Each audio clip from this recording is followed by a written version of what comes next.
1, 2, 3. Bam! We're live. And we're late, but sorry. Eh, This is the first time we've ever been late. six So, minutes. all right. We got Mr. Benny up here in the top right hand corner, left hand corner. Below him, Chris Watson, Antidote of a Houndsman. And then, of course, Mr. George Lambert, Mountain Music and Mules. And yours truly. We're here. For people who don't know, here about 3 weeks ago, my big Agnes mule colicked and died, and man, right at a bad time. I mean, I was just getting. I mean, February is a really good time to go out and hunt lions, and now I'm kind of on foot, and so we decided that we would talk about mules tonight because all of us, I mean, Chris rides a mule, Benny's killed a few mules, and Stomped him. He stomped him to death. George is mountain music and mules, and then later on we're gonna have Max Nichols. Is that right, Chris?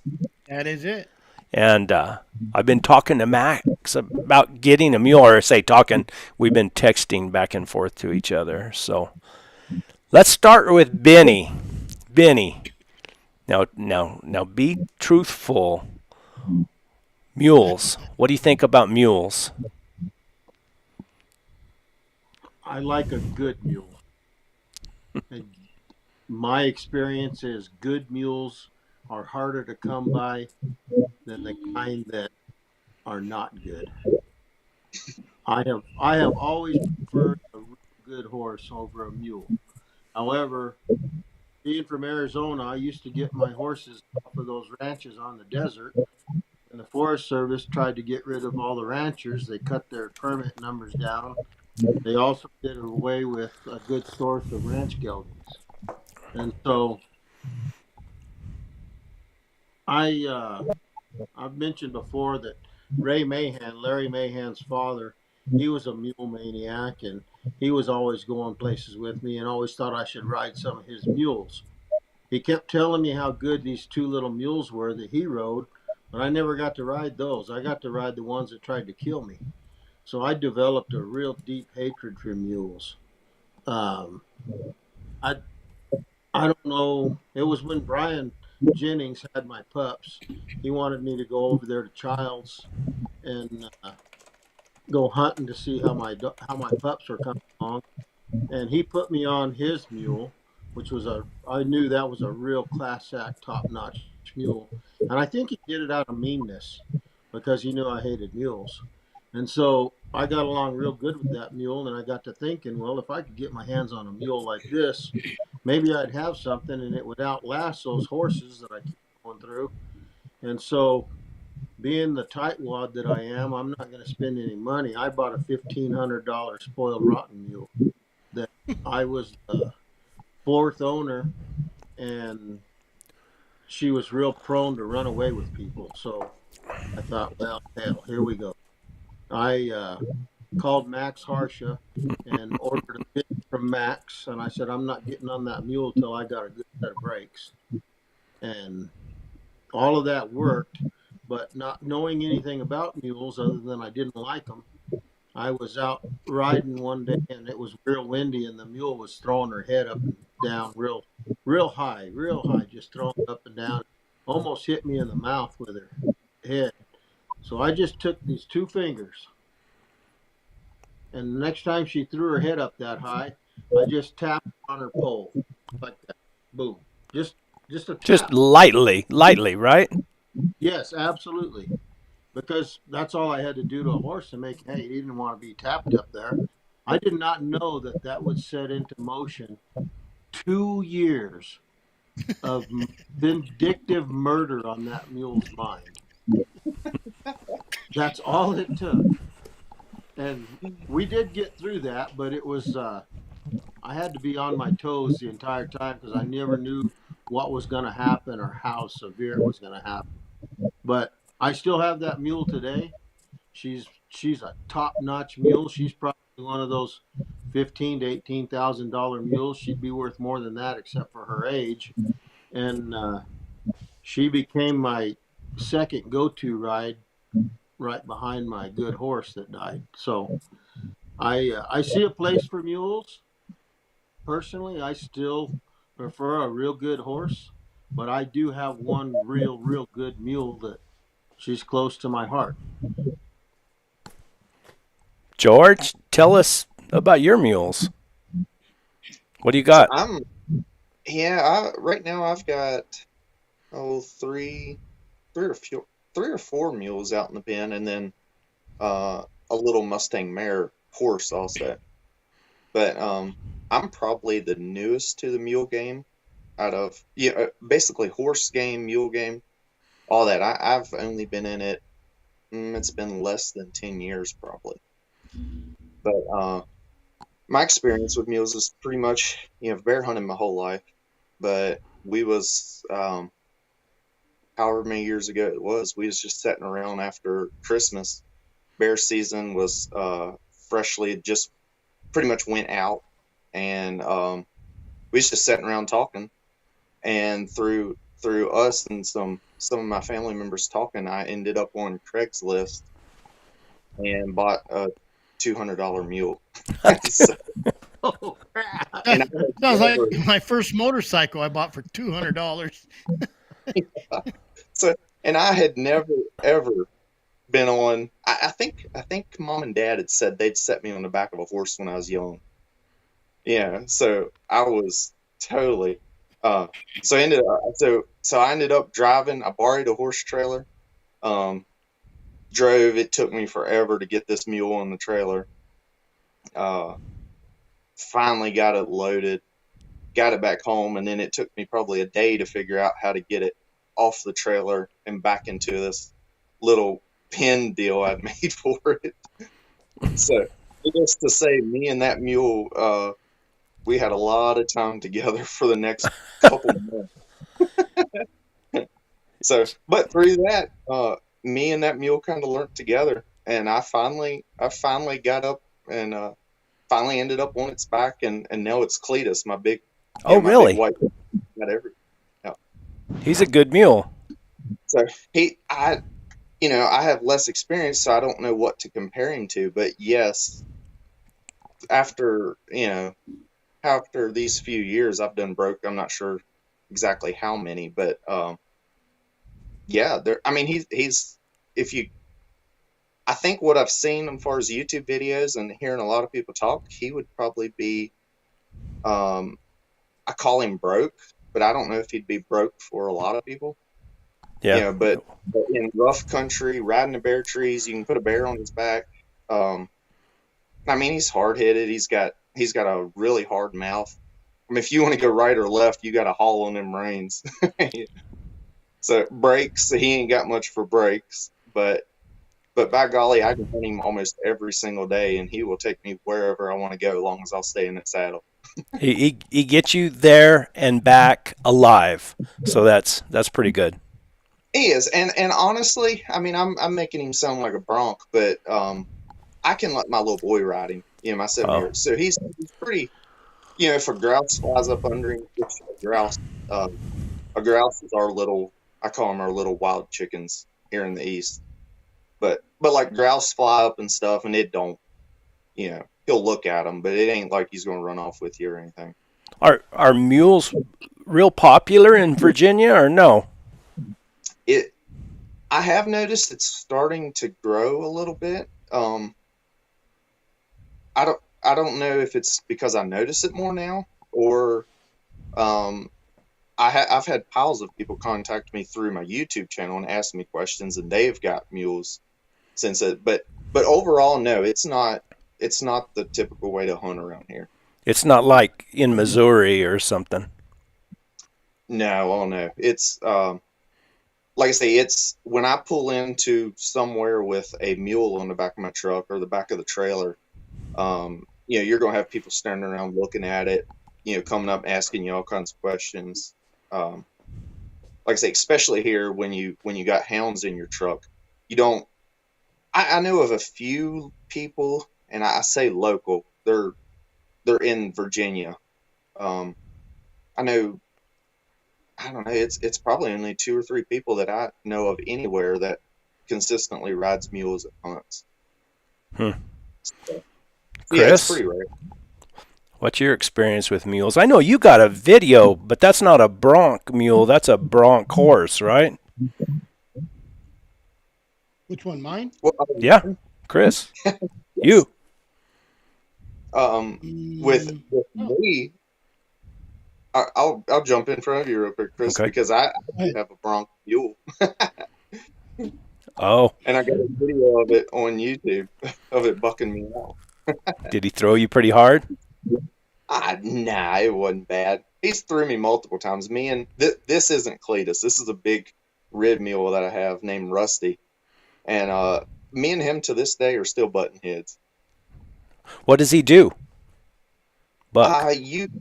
You can pack him, you can round pin him, you can go through millions of training steps, and he's going to be good as gold until you climb in the saddle. And then he breaks in two? He'll take a few steps, and then it's game on. He's gonna start putting them hind feet up as high as he can get them. Yeah, I don't. That mule needs some manners.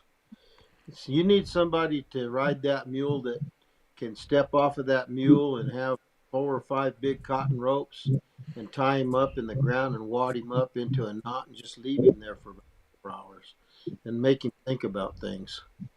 I got to tell a story now that Benny's saying that. I was in Kansas working one time, and I was working on Fort Riley base, and we could only work between 8 and 5. And I went out, and I was roping a lot at that time, and I went out trying to find a place where I could go rope. And I found an arena, and there were some guys out there roping. This guy was a pig farmer, had a bunch of pigs, and they were roping. I was talking to him, and I said, I'll just work the chute. And this guy, there was a younger guy there, and he was breaking colts for this guy who owned this facility, and had a nice little buckskin gelding there. I mean, a real nice one. And he was just running up there and steer stopping some steers, and he would just let him out of the chute and just kind of feather him out and let him take his time running up to the steer, and he'd rope him, stop him, and then take him down to the stripping chute.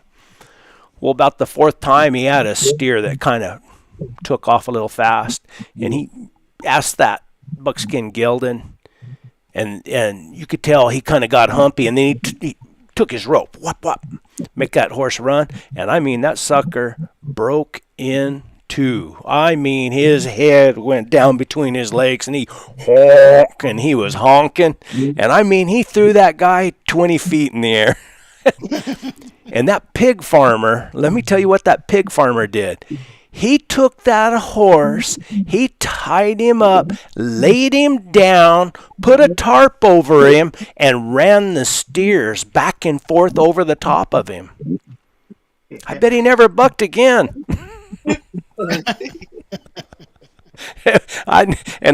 Man, I was raised on a quarter horse ranch, and we broke lots of colts, and we raised a lot of horses. I ain't never seen nothing like that. Some of them old school ways is amazing, but they worked. That pig farmer, man, his legs were short and his arms were so long that I think his knuckles dragged the ground. He was a double tough sucker. I know me and Rusty, that's my mule's name. Me and Rusty, we've had, I don't know how many go-rounds. Sometimes, if I go ahead and if I can ride him out of it, which I don't know if I've ever what I would call broken. Usually we end up in a mutual agreement that, I've rode him that day. But I fully expect the next day he's going to do it again. He has a lot of try. Hey, George. You need to ride him hard. Oh, I don't know, maybe 2 weeks. 14 days in a row. And the last 5 days, his nose is dragging the ground every day. And when you get back to the pickup or the trailer, he's just willing to stand there like he's going to just pass out from exhaustion. And you'll start getting a little different response from him. Take his Yeah, water and feed away from him. Absolutely. honestly, I've had him. I mean, good gracious, here I am saying all this live, but I had him one time where he actually gave up, hit the ground. And I thought I was going to have to get some like smelling salts or something to revive him. But that rascal, when he finally got his legs and stuff back under him, he got back up, stood there, I don't know, 10, 15 minutes, and I'll be darned if he didn't go right back into a bucking fit again. You better trade. Just trade him off. Hey, George, 2 fingers right here, and just Yeah. whack him right on top of the head. No. Chris, tell us about your mules. You've always rode a mule, haven't you? No, I rode res horses. I love the Mustangs, and I used to literally buy them for $25 at the auction. And I loved them. The best one I had was he would do anything a mule would do. Same, acted like one, stout, short, big boned. Would climb up a concrete wall if you made him or asked him to, but he wouldn't load in a trailer.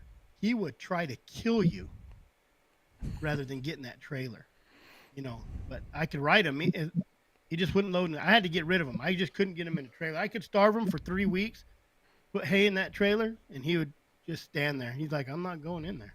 So I don't know what happened to him, but I always had rank. I was the guy that my dad said, here, ride this horse, it's broke. And he's lied. He lied to me, a liar.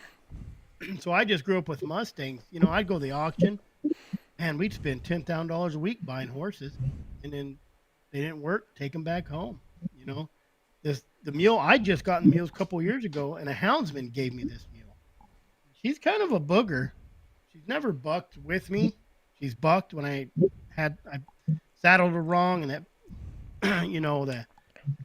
the cinch went up behind her belly, but she's reared Got up in on her me flank.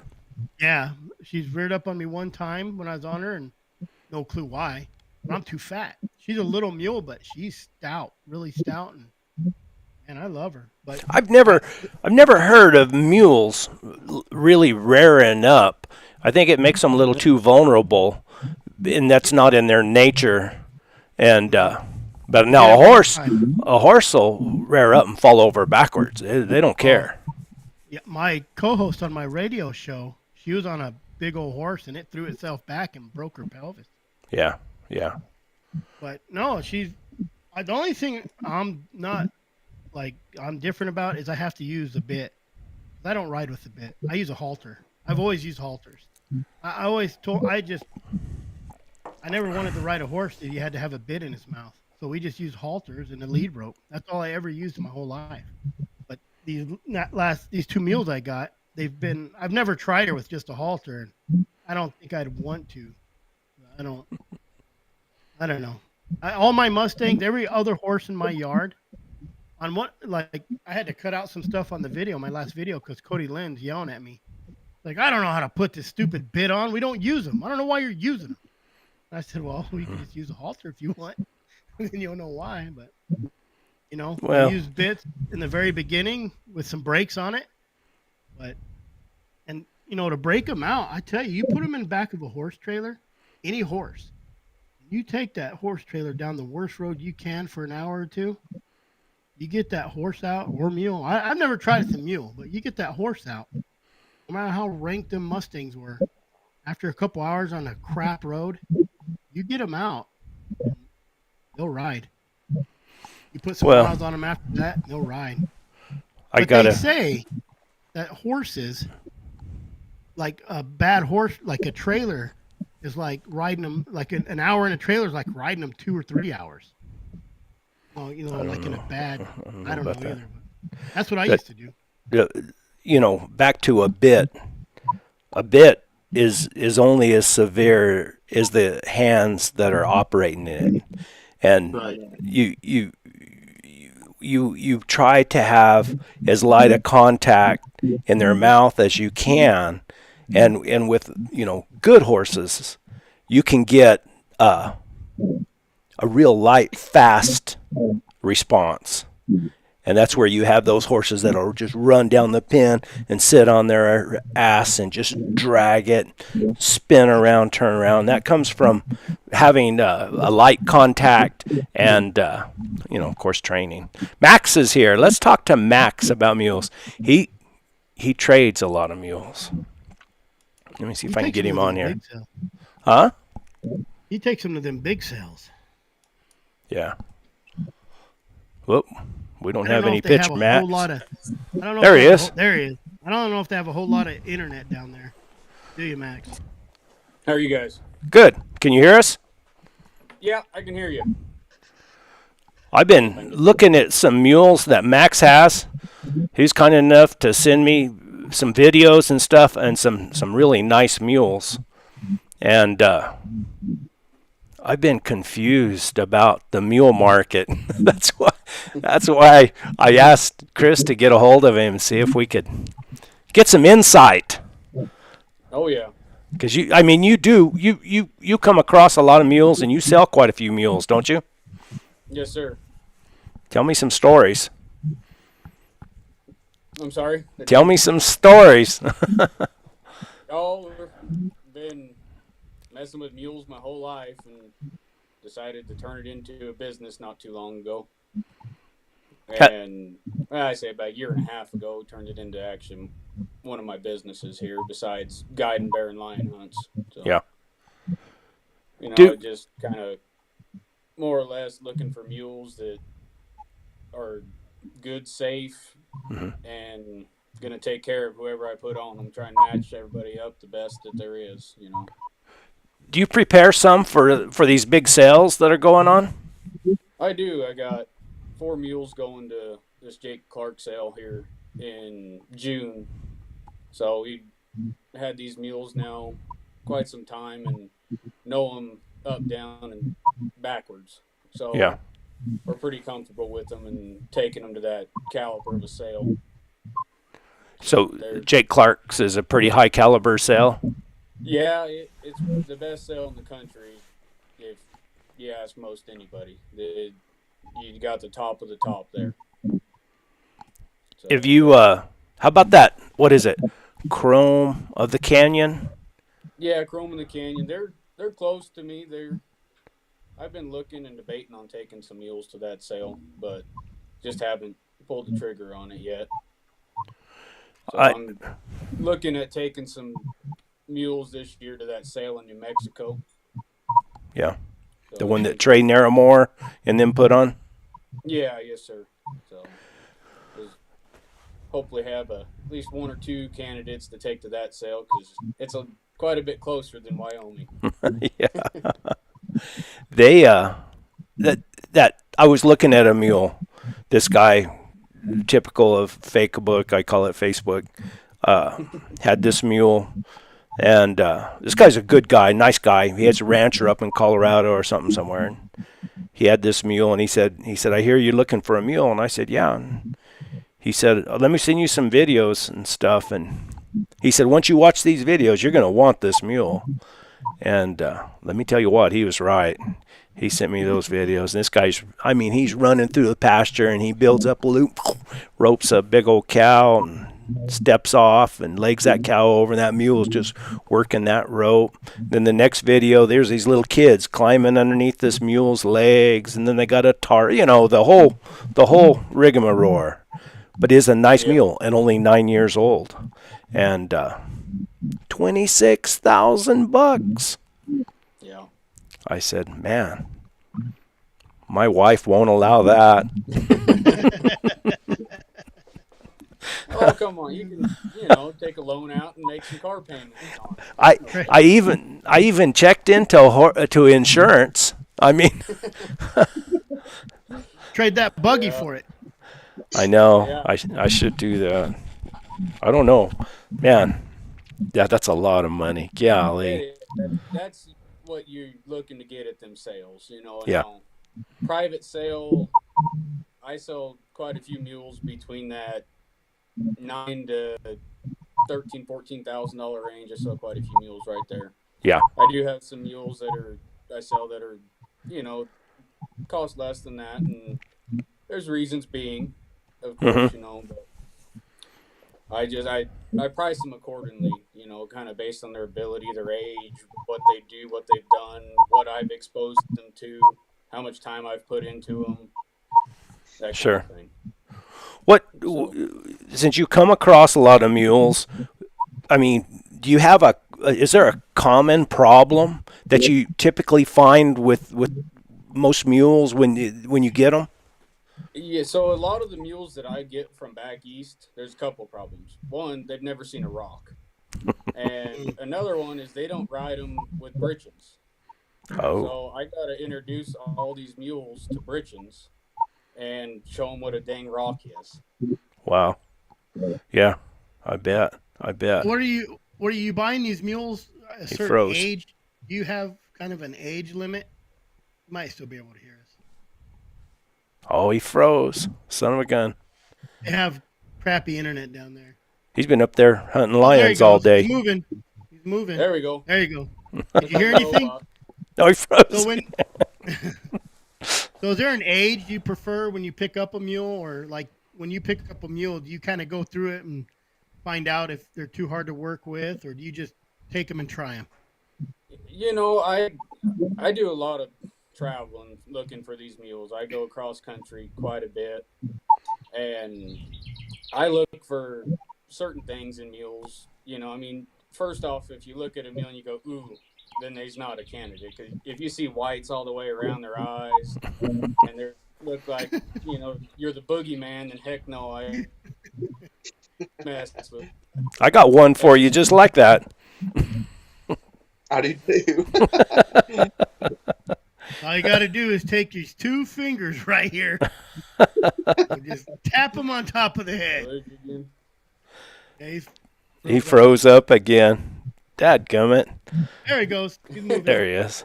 That's what happens when you live way out in the woods and train mules. Yeah, we're quite a ways back here. But one of the main things I look for baseline is I want to be able to pick up their feet because I do all my own chewing. And, you know, I ask a few questions, how they are around hounds or dogs in general, and what they've done with the mule. Now, if they've done quite a bit and it's not going to take very long to get that mule introduced into what I do, then that's dang sure a candidate. But I do buy quite a few young mules that I bring out, and I spend sometimes 2-3 years with them before I'll sell them. Oh, wow. That's Do you know right away? You know right What was away when that? you get a mule home? You know right away when you get a mule home? Like the first couple weeks, like, man, this one's going to be a problem, or this one's going to work out nice. Can you usually tell normally right know away? the first day. Yeah, they're, When they're very when the knowledgeable butte with- when the butte wears off. When the butte wears off. yeah. So, I'll be dang. I always heard that a mule shouldn't be born until they're 10 years old. you know, I've had a lot of good ones that have been young, but I've had more that have been pretty spunky Yeah. around that 5-year age. And once they hit 8, typically they're pretty dang good. I wonder the people who raise them if it makes a big difference if they're imprinted when they're born. You know, I think it depends on the mule, honestly. Yeah. Some mules just absolutely love people, and some mules are what I call all business. They Yeah. get on me, let's go get this done, unsaddle me, feed me, don't look. What kind do you prefer? Oh, he's froze again. Maybe he heard I'll me. answer. The easy one. I mean, do you like a stepping out, hard walking, all business mule, or one that's kind of wants to be your pet? You might have to pedal him a little bit, but he still goes. Personally, I like a mule that's got a little spunk to him, Do you? know, and I don't mind if he's kind of got a weird demeanor, because usually your goofy mules are going to be your mules with the most heart that Yeah. we've seen over the years. Your mules that, I'd sell a lot of mules that I would consider dude mules, Hmm. is what mostly your market is. But somebody just wants a good, safe animal that they can get on and not have to worry about anything. Those mules are ones that you might have to kick a little bit. Pet a little bit. Yeah. Yeah. Agnes would have made a good dude mule. I mean, you could pedal her and you could swat her a little bit and really make her, go. But Mhm. when she had her drethers, she would she was I called it heavy. She'd just get heavy and kind of, lackadaisical about things, and then I'd Yeah. have to poke her along. But she never refused. She went wherever I asked her, as steep as we had to go, whatever we had to go do. But she she was a little frustrating from time to time because she Yeah. didn't have a lot of gumption. No, we got a mule right now that I can throw a little kid on. I can teach lessons on. Dudes packing, put whatever the heck you want on him, and then I can get on him, and that sucker adjusts to his rider. He knows whenever I get on him, it's business time. Let's go cover some country and get after it. But he reads his rider very well, and to have a mule that is from one end to the other is pretty hard to find. Do you have him in the consigned in the sale? Yeah, his name's Cowboy. He's going to Jake Clark up there. And he's probably He's got a lot of eye appeal, kind of nice to look at. Yeah, he's a bay. Yeah, So I should like be. my bays. They're kind of like a bay mule to me is like your buckskin horse. They're just dirty, tough suckers. Yeah, yeah, They got good feed on them and typically got a good mind on them. cool. How much of the personality do you contribute to the jack versus the mare? I think it takes both sides. But if you got a great jack and then a mare that actually raises that colt every day with her for 7, 8, 10 months, and she's just a handful, I feel like that weighs on the attitude quite a bit. So you dang sure want to have both being pretty good-minded animals, which they nowadays everybody. It's not like go get the jack out of the field and breed him to whatever we got, so we can go plow the field. It's more like selective breeding, like you would a horse. They're paying attention to everything on both aspects. That's what I had heard is one of the reasons the mules got such a bad reputation because at one time they would just take any old mare that they could, pick up cheap somewhere and put any old jack on her, and they raised a bunch of outlaw mules, and it created of course, you know, everybody knows mules have some of those myths are true about them, but I think that added to a lot of the reputation with them being bad. Yeah, absolutely. But Well, if you're plowing all day, I mean, you're working all day, but I bet you they wear down pretty quick instead of just riding them, breeding them for plows. well, that's that pack mule I got. I pack her. She does okay, but she's always watchy. I mean, when you come up next to her, she gets hard as a board, and she's watching you, and she's never exploded or anything till the other night. And I thought, well, they told me she was broke to ride, and she got a little white mark on her, so she's been worked, and so I started saddling her up and started messing with her, and they said she was broke to drive. They said when they picked her up that she was hooked to a plow, and I think the Amish had her or something like that. And so I did like we used to do a lot of our young horses. I put some long cotton, tied the reins to some long cotton rope and run it through the stirrups so you can drive her, and I drive. And she tried to bolt a couple times with me. I bet she couldn't do that when she was tied to a plow. And I got her and I softened her up and got her turning around, got her going and stopping, and I'd make her back up a few steps and thought, well, this might not be too bad. So then I started putting weight in the stirrup, trying to just get her used to some weight. And first couple times she exploded and got away from, didn't get away from me, but she moved away from me. And pretty soon I got where I could lay across the saddle. Man, this is not going to be too bad. And something I'd never done before when I was breaking colts. But now that I've been hunting with the hounds and up in the mountains, make sure I get them used to the offside too, because that's a whole new ball game if they've only been mounted from the left hand side. When you get on that right hand side, they think something's wrong. And when I did that, she absolutely threw a wall-eyed fit, and I might have lost my temper just a little bit.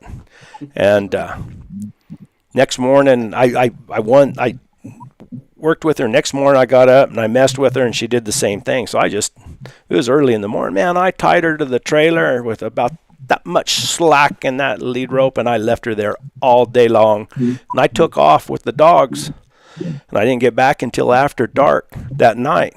And she'd pawed a big old hole in the ground and tightened up that knot on my lead rope. So then when I went up there, you just pull the end of it, but it was tied anyway, so it popped. Pop. And when it popped, she sat back so hard she broke the halter in two. And then I really I might have lost my temper just a little bit more. And so she's been regulated back to just a pack mule. So that's, and I've been around lots of horses, but I've had like 5 or 6 mules in the last 25 years, and really only rode 3, 4 of them, I guess. So I don't know that much about them. I know they're particular. So what's the difference on a horse and a mule, attitude-wise there? Mac? I feel like a mule is dang sure a little more personable to who's on them. Once you've been around them for quite a while, they get to where if they trust you, they'll do anything for you. I've got horses here at the house too, and I can put anybody on them that knows what they're doing, and they can make that horse go do whatever they need to go do. And I got mules here that if they don't know you and don't trust you, you may not be able to go do everything that I can go do on that mule. Mm-hmm. They gotta trust you, and if they trust you, they'll go to the end of the world for you. That's probably true. I think that's my mule. I got it free. Got it from a houndsman, and I think he had problems with it, rearing up, running off, whatever it was, and you couldn't catch her in a pen. And she'll run off on me now, but I think if I was in the wilderness, she ran off on me, and I turned around and walked off. She's like, "No, you're supposed to chase me." And she'd follow me. So now she's getting to where I'll let her run a little bit, and she'll turn and look at me. I'm like, "Are we going or not?" So I think she enjoys riding now, and Agnes. His old mule just stand there. I don't trust. I've had her for a couple of years, and I've been riding her, and we get along really good. When I first got on her, she was really skittish. She'd just take off, tuck her butt, like somebody smacked her butt. She was just really skittish. But in the last couple of years, here I've noticed it a lot. This last 6 months, is she's really responsive. She knows what I want now. You saying that makes a lot of sense to me, because it's like any animal, you'll get it from somebody else, and it's like kids. You give your kid to somebody, you're like, be careful with them, and they're like, they were perfect angels. You're like, man, no, they're not. I think it's the same with animals, and I'm sure a lot of those mules you get that have problems, it's just like a dog. It's the handler.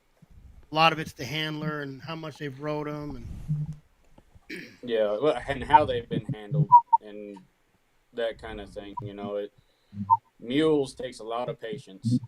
If you're gonna scold them, a lot of guys, old cowboys, they'll grab their lead rope on a horse and they'll go to beating them or scolding them with it, hit them maybe up in the head, and that on a mule that'll make a mule head shy for maybe ever. They may never get over that. And so if you scold them, you got to pay attention to how you're scolding them. You don't ever want to scold them anywhere near that head, because they'll make it to where you may never. They'll be jumpy around their head all the time.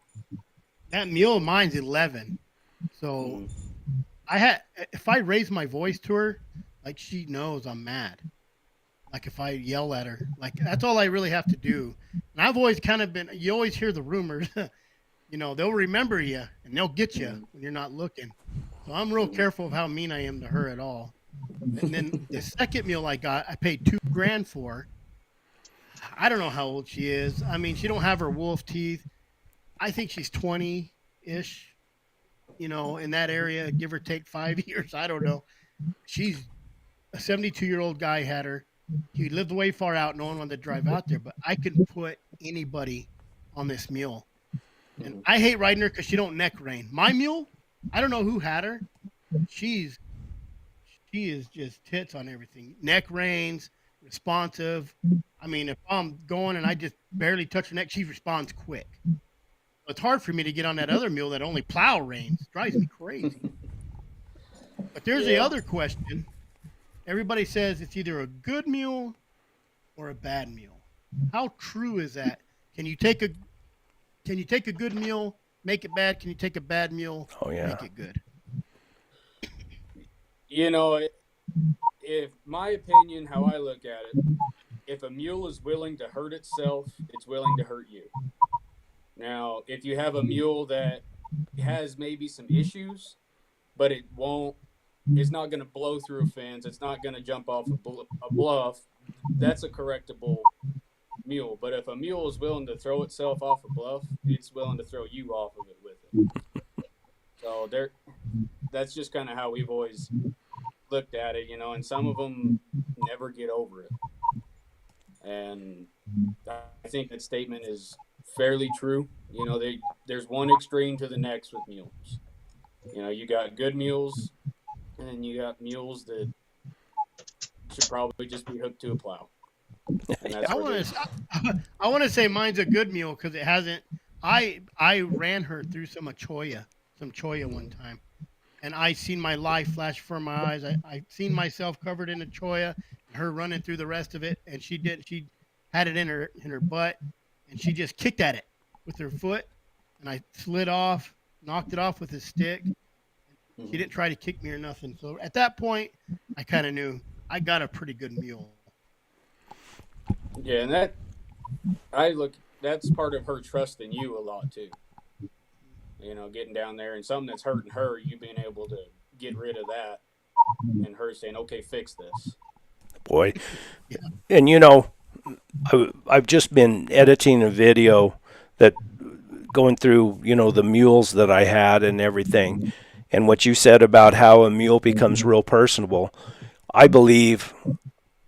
Like with Jet and Agnes, I spent so much time out there with just them and the hounds, and just me and the hounds. They became, I got videos of Jet, and Jet wasn't no piece of cake when I got him. He'd buck with you and everything, but he couldn't buck hard enough to throw an old woman. he would buck, and I wanted to say something else, but I didn't. And but I got, I was going up North Percha, and the creek was froze over, and the ice was solid, and the dogs were trailing up through there. And I get off of him, tie the reins around his neck, and walk, and he's following me like a dog. And now, I couldn't walk off and leave him for like an hour, ground tied, like I could Agnes, because he'd say, "Well, he's gone. I'm going home." But Agnes, I think a lot of it was she was lazy. She didn't want to go anywhere. There was grass that was there. She'd just sit there and eat. But yeah. But I'll tell you something that's really, really sad, and I don't even like to talk about it really, is when Agnes was colicking, and I went out there and I gave her a shot of Banamine, and she came and she just put her head on my shoulder just because she was hurting and she wanted me to do something about it. And she just come and stuck her head on my shoulder. Oh, man, that's hard I don't even like to talk about it, really. But anyway. You don't want to cry on this show. Benny will make fun of you. Benny will stomp me. We're being a little baby. He's going to take those two fingers and whack you in the head.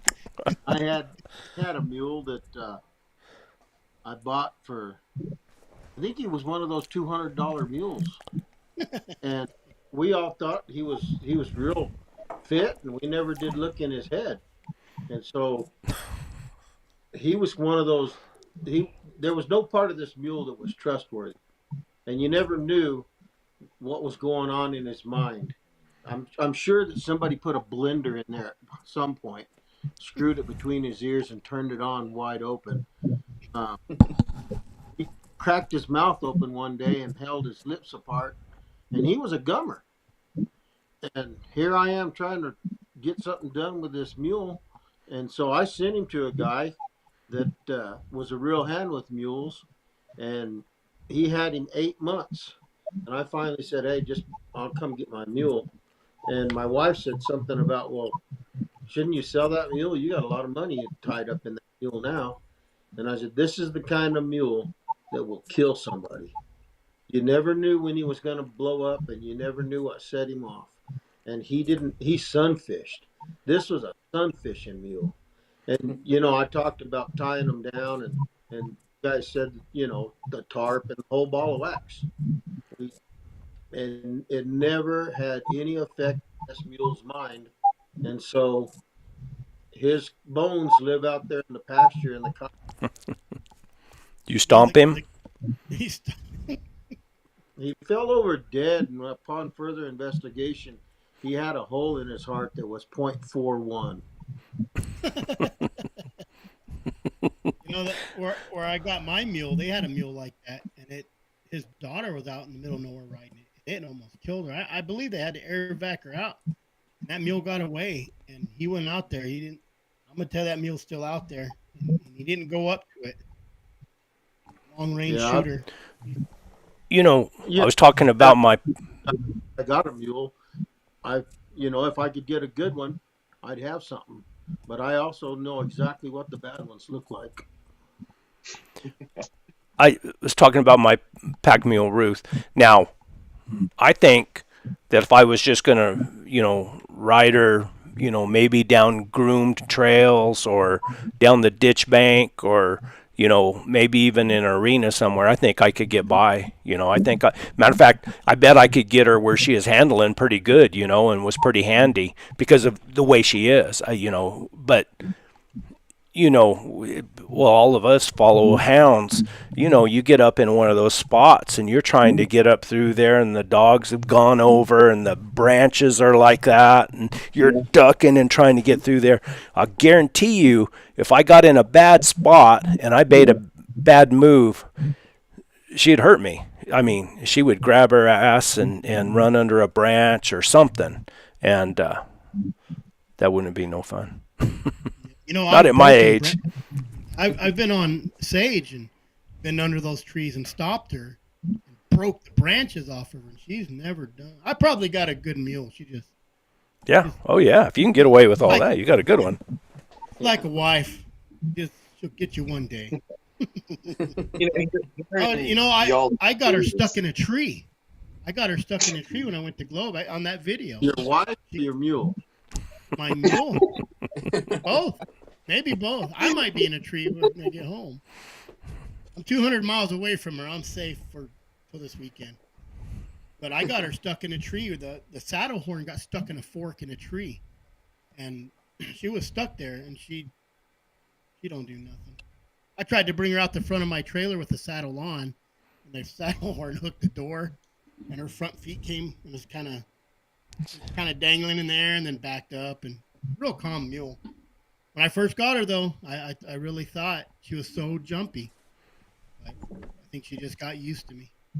Trust. Yeah. Like Mac Just said. like Mac said.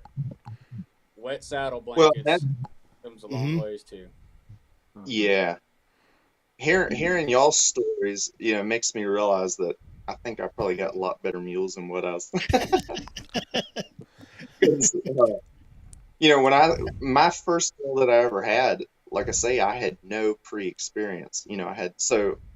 I treated that mule a lot like my hounds. When I went hunting or whatever, if I didn't want to ride, I never thought about leading a mule. I always just hopped off and went on, and he followed me just like the dogs.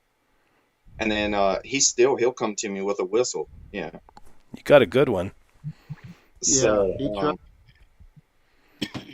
and then, like I say, it's probably, hearing about how y'all break branches and stuff around here. We're here in the East, everything's thick. So, I mean, I think they all, they're gonna get conditioned to that on their own accord, just running around in the pasture, basically. They have Because to. a lot of times they gotta, you'll be on their back, they gotta buckle their heads down and plow through brush, around here at times. And some of it's just too thick. You can't hold yourself in the saddle no matter what, or it's going to knock you off. So they get very used to people. To basically they get very used to stuff being around under their feet. They get used to being stuck because they might get stuck in their cinches and stuff 4 or 5 times a day. That's why you wear tapaderos, buddy. Tapaderos. You know what? I've always thought about getting tapaderos, and I never have, just because so far I've never had them. I've had them get stuck plenty of times. Shoot, I've had times where because I'll keep collars on my mules too, just like the dogs. That way, like I say, because I turn them loose. So, but I've had to go back and get Cletus because he gets stuck somewhere. Let's have Brett tell a story about a collar on a mule.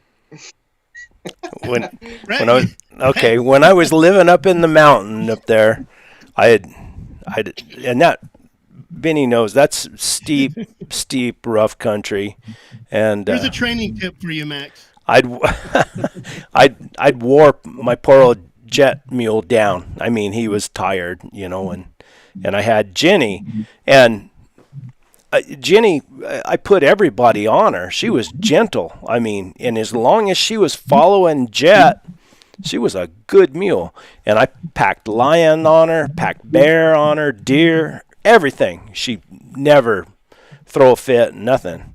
Well, I got her, and she broke to ride, and I got her out, and I rode her out. And it was a fight from the very beginning. I mean, me warping her on the hind end the whole trip. She didn't want to leave the place, and she didn't want to leave Jet.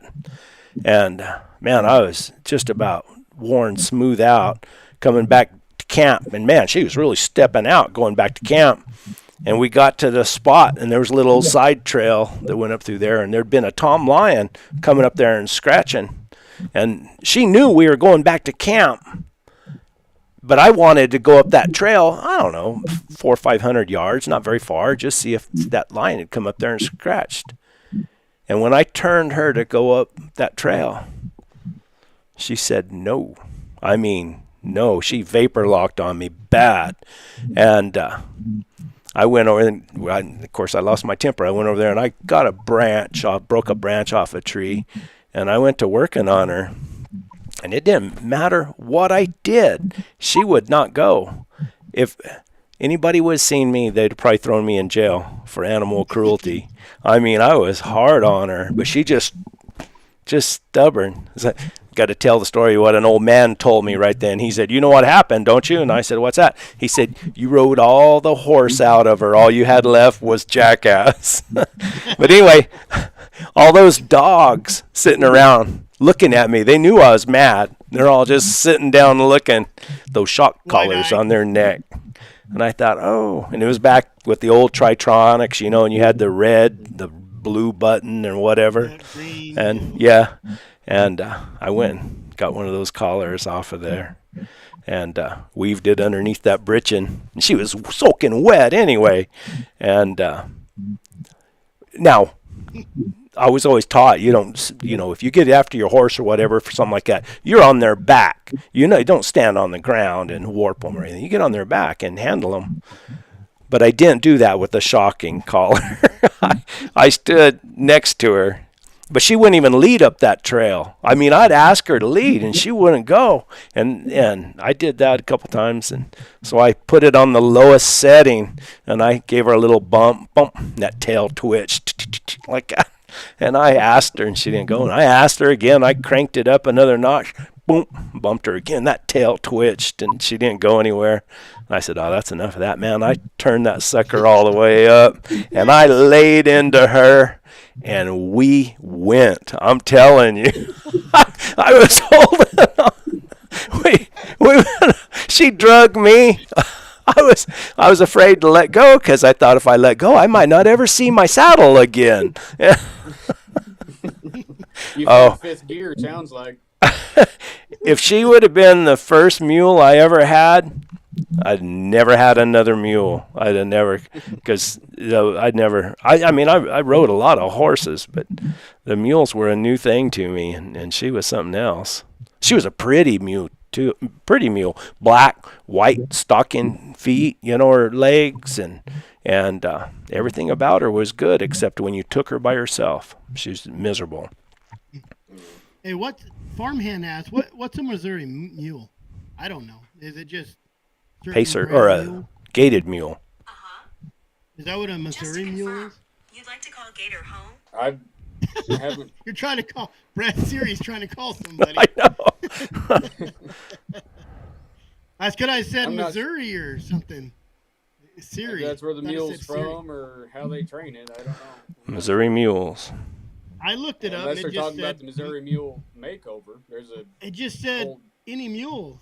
Like it's a mule bred with a horse and I'm like, well, the guy's from Missouri and he's like, yeah, I'm ashamed to ask this, but what's a Missouri mule? I think it's just that there's been, Missouri is noted for their mules. I mean, I think that's. Well, isn't it their state animal or something? I don't know if it goes that far. I think. Let me see. Yeah, state animal, Missouri mule. In 1995, Governor Mel Carnahan signed a bill designating the Missouri mule as official state animal. There you go. I don't know if that's why they call it a Missouri, but when you look up Missouri mule, it don't say a specific mule. It just says something bred with a horse and a donkey. I don't think there's any the mules difference. bred in Missouri is what they're talking about. Maybe. So how do you pick a mule, Max? If you're just some dumb guy wanting to spend $200 on a mule. You'd probably get something that'll get you hurt for $200 nowadays. So Yeah. you I kind mean, of what are you looking for? can you handle their feet? My main thing, feet. How are they to bridle? Are they going to touch you with their ears? Are they cinchy? Those just kind of different things. Are they good by themselves? Do they have to be rode in a group? Just different questions I personally ask. And then, of course, always what have they been exposed to? What have they not been exposed to? That's kind of a big one. So if they've just been rode around, a farm field or any, stuff like that, then coming out here is going to be a rude awakening for a mule that only knows what a flat hay field is. So Yeah. they gotta, if you don't want to sit there and pedal all day. I look for mules with a lot of heart. To walk out, do they care if there's other animals around? That kind of thing.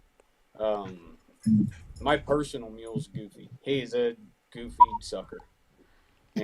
We've had our go-arounds. He's bucked with me, but he has more heart than any animal I've got standing here. And you can ride him every day of the week, 7 days a week for a month straight, and he's going to be the same mule and give you all he's got. First day is the 30th day. How big a mule is he? He's 15-1. I like him a little bit bigger mule. Just for they're stronger. I've had some great mules that were 14-2 that had a lot of heart and would go all day long, no problem. But you get down into that 14 to 14-2 hand mules, that range, they're just not quite as strong as your mules that are closer to that 15 hand. Yeah.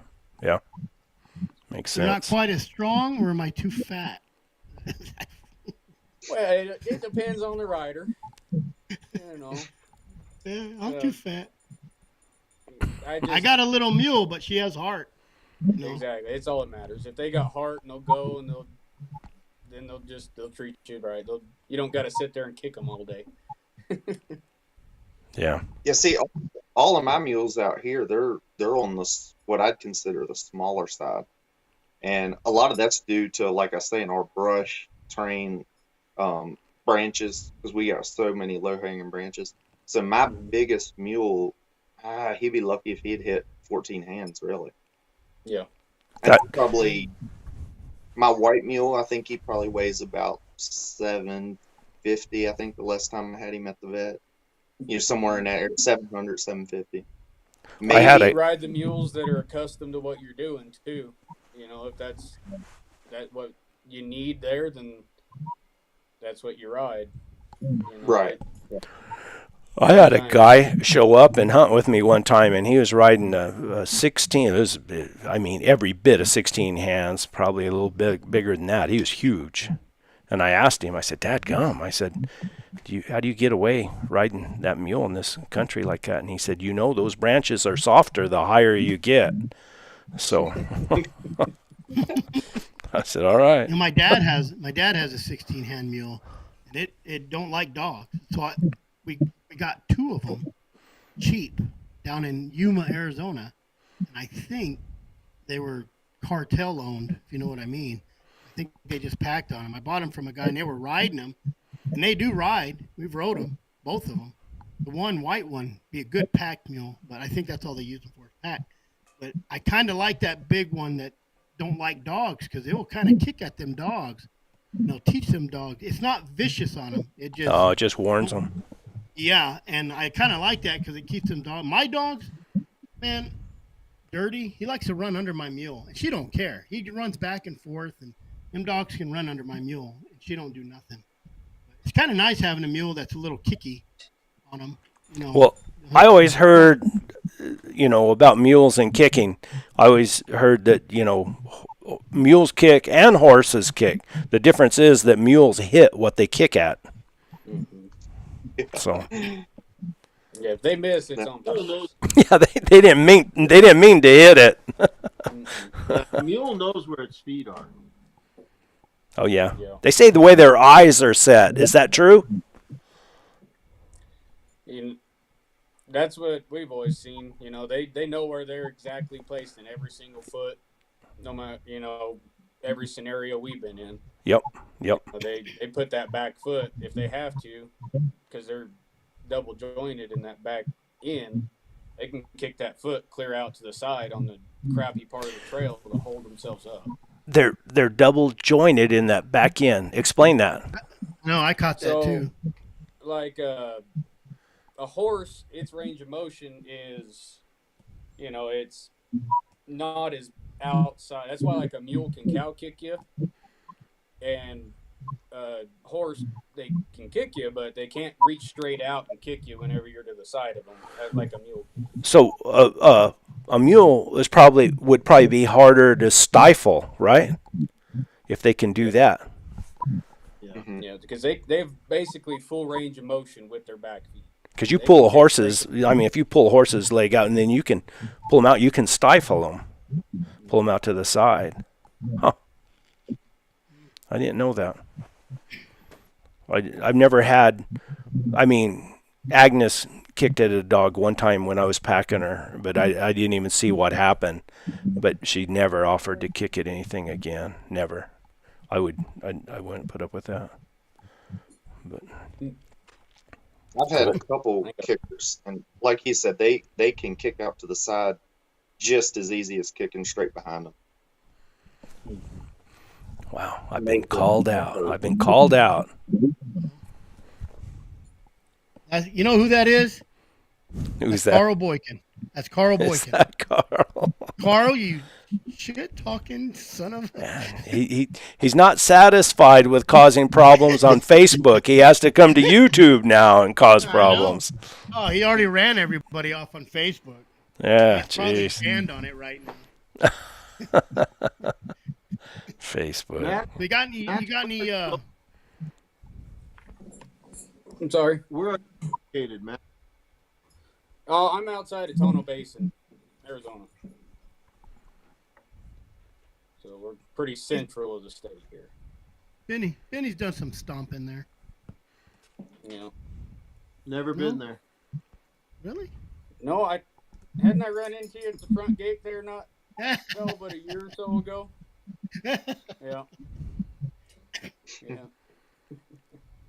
Thought I recognized you. Up in Greenback. Yeah. I was with Justin Mark. Oh, yeah. What else do we got? Maybe we ask. Story. I want a good story from Max. You got Yeah, tell us a good scary story. Have you been hurt by a mule? Or how many times have you been hurt by a mule? I've sure been kicked by them and stepped on them and stuff, but I'll tell you, this is a good one. A little backwards from what people normally do.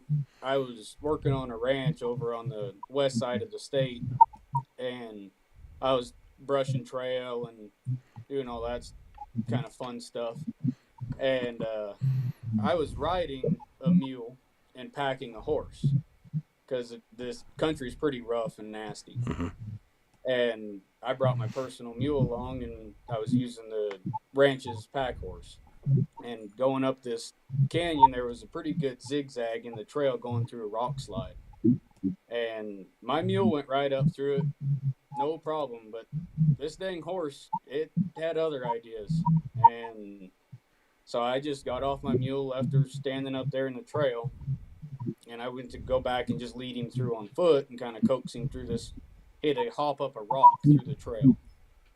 And I'm getting him up there, and I'm pulling on the lead rope, trying to get him to go through. And the guy that was with me, he was behind him, kind of, getting after him behind him, getting him to just jump up through this one little rock, and that was it. Well, the horse reared up, and I'm holding on to him, and we're on a vertical. It's, it's steep. It's crappy. And it's probably a half mile to the bottom of the canyon. And this horse rears up backwards, and I'm holding on to him. And instead of coming back down, he pushed harder with his back legs. And he yanked that rope out of my hands, and he went end over end off down into the canyon.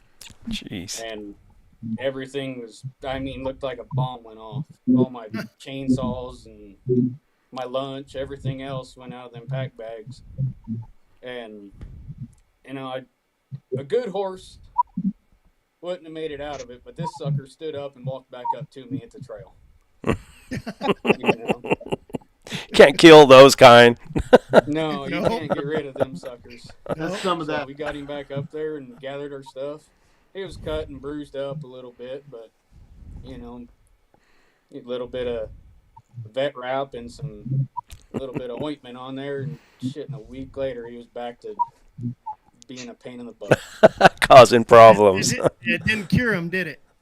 No, it didn't cure him at all. But I was sure glad I was on my mule that day instead of a horse.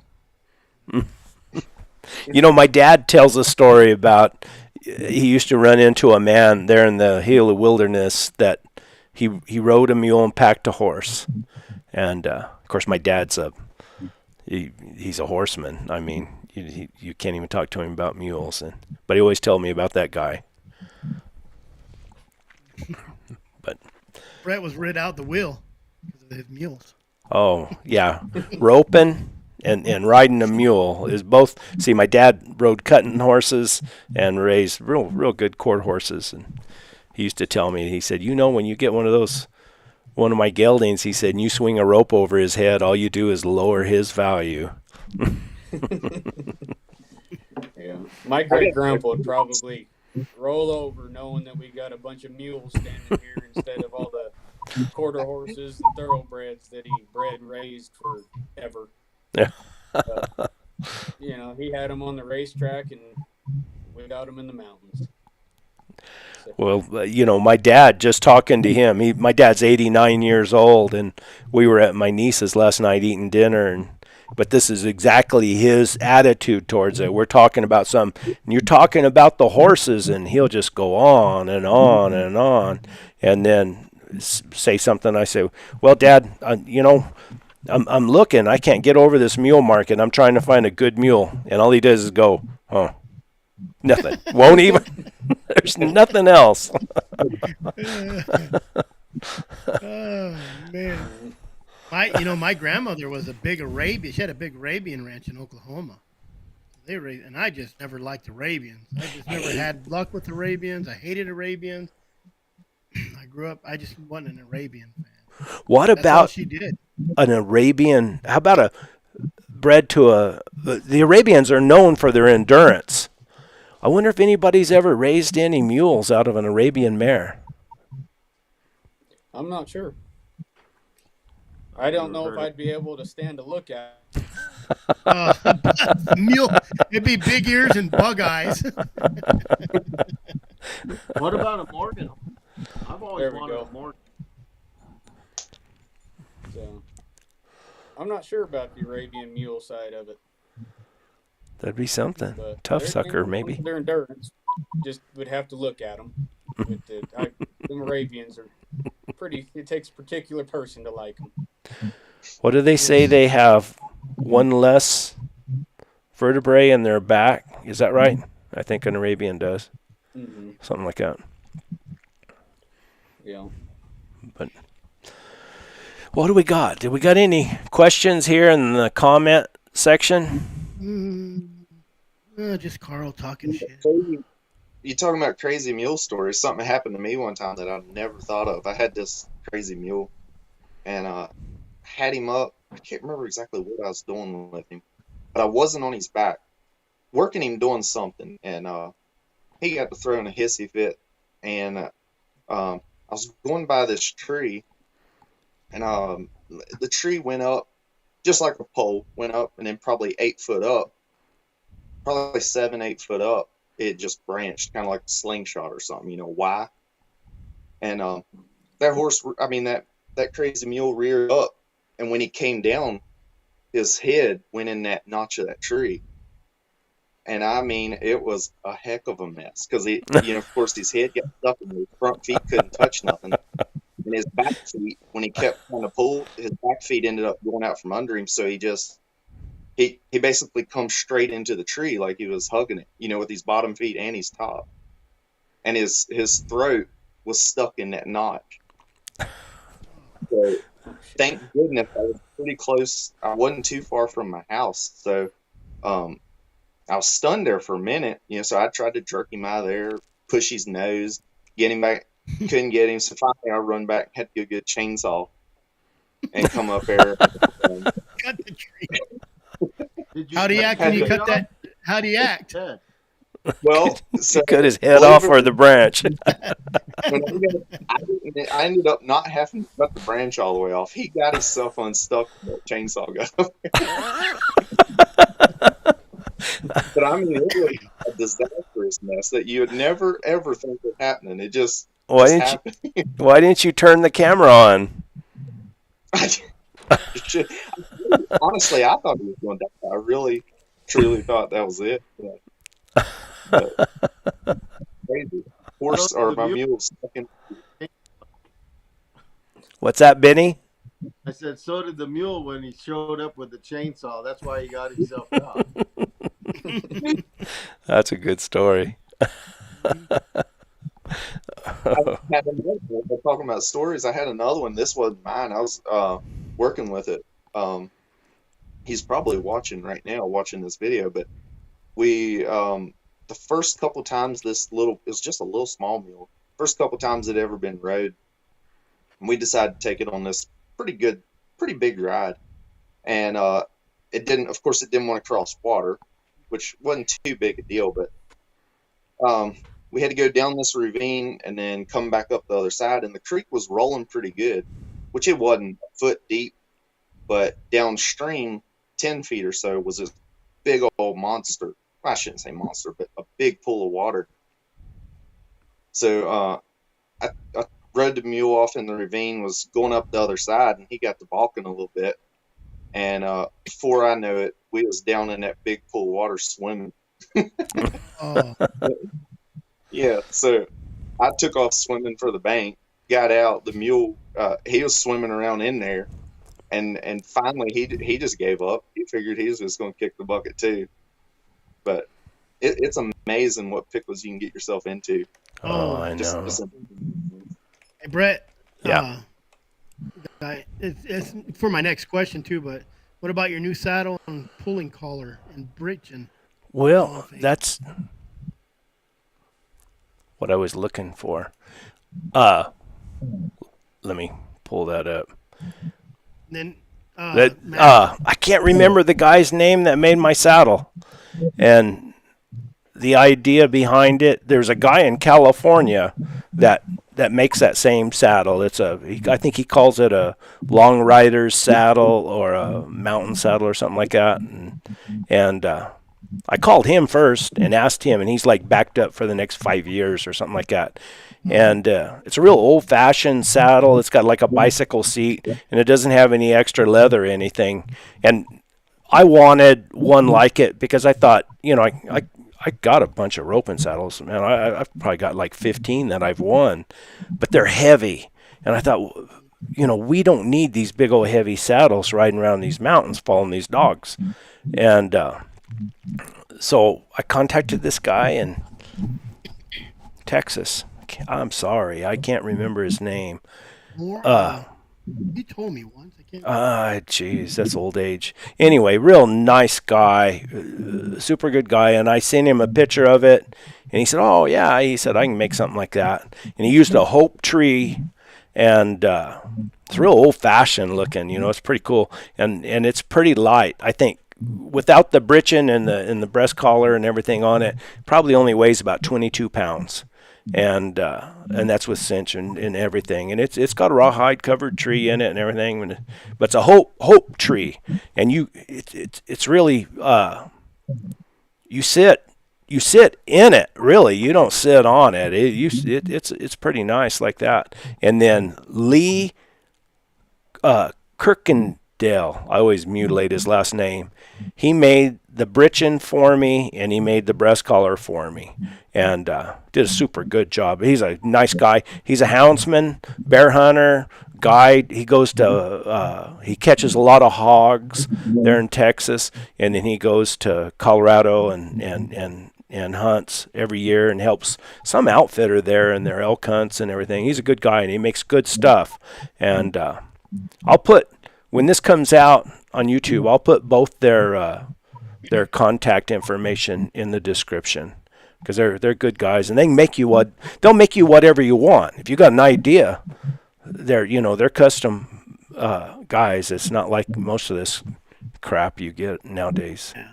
So, I need a lighter saddle. I'm like you. I'm using saddle I've used on every horse for the last 30 years, but it fits me perfect. I don't want to get rid of it, but it's too heavy. It's too heavy. So that's kind of segues over to Max. What do you think of saddles, breechings, or those? What do they call those? Croupers. Croupers. I don't really like the croupers thing. No. Not with what we do. That's like wearing a Breechings G-string with a gun holster. They're way more safe for what we do. They spread out your weight a lot better on that animal instead of putting all your weight in a forward, downhill slope in one point. Yeah. So I think my saddle, it doesn't weigh very much, but it's all the other crap that I pile on there that makes it weigh a lot. Like the guns, the dog leads, you name it. It's everything else that I stack on top of that saddle, including me, that makes it heavy. Yeah. Yeah, that's, we always got to carry our stuff. I kind of got in the habit of taking a pack mule with me. It's like anything else you do. The more you do it, the more you become accustomed to it, and the more it becomes a regular thing. And just put some panniers on there and carry extra stuff. Especially out here in this desert where I'd been hunting, it's not a problem because there's no trees or anything. It's pretty easy to drag a pack mule behind you. So, And water, carry extra water. And then on the saddle, I mean, they got all these mule saddles and mule pads. And is it necessary? Yeah, you want a mule tree. I mean, there are mules with horsebacks, but if you put say a quarter horse saddle on a mule that's got a real narrow back, you're gonna rub him.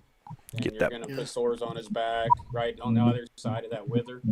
That, leave saddle marks on them.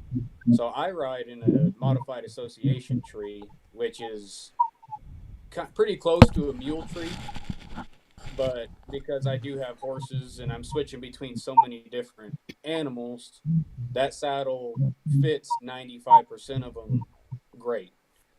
So it's more of a versatile saddle than you know. I got some mules here that you cover their heads and you would think that it's a mule, you think it's a horse by the way they're built. Yeah. So and then I got other mules standing here that it's a mule. They got a big old flat back on them, no wither. You know, just depends on how they were bred or how much donkey came out. And you just got to keep an eye on that. I've never had her sore up on me. I've never had a saddle sore on her. Yeah, I mean, if you got an easy way to tell if your saddle's fitting good is if you got dry spots underneath your saddle pad or blanket, then your saddle's not sitting down all the way on its back.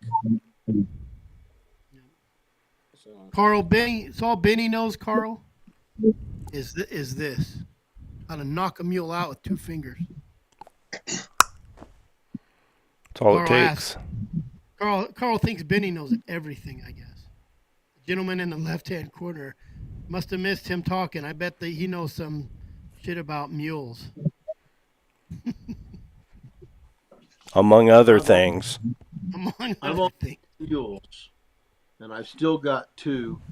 I bought one out of Oklahoma from Clyde Lawson, and I sold him to a friend in Colorado, and 8 months later he died of a cyst bursting in his lungs.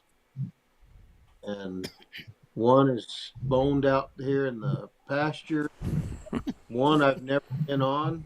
We don't see eye to eye, but I can put anyone in the country on her and she takes good care of them. So I'm just not going to push it. And I've got one good mule that I can do anything with. That's all that matters. All that matters. Oh, anybody got any questions? The saddles, that was one of my, when I first got into mules, that was one of my biggest problems I had, was trying to figure out how to fit a saddle to a mule. And I feel comfortable with small mules most of the time. And I'm every mule that I get full with, I usually have to either do some major padding or something to get the saddle. So I made I'm like up way a frozen. You're not frozen right now. You're not frozen now. Might still be able to hear you, so. It freezes up, and it always freezes on when you got a real stupid face. Oh, Whoop. he died. He gone. gone. Must have. Yep. But what I was saying is I got I made a wire deal that it's about the size of my saddle, but it's flexible. So I'll get the mule standing there and then take this piece of wire, fold it down on his back, and then of course it matches his back perfect.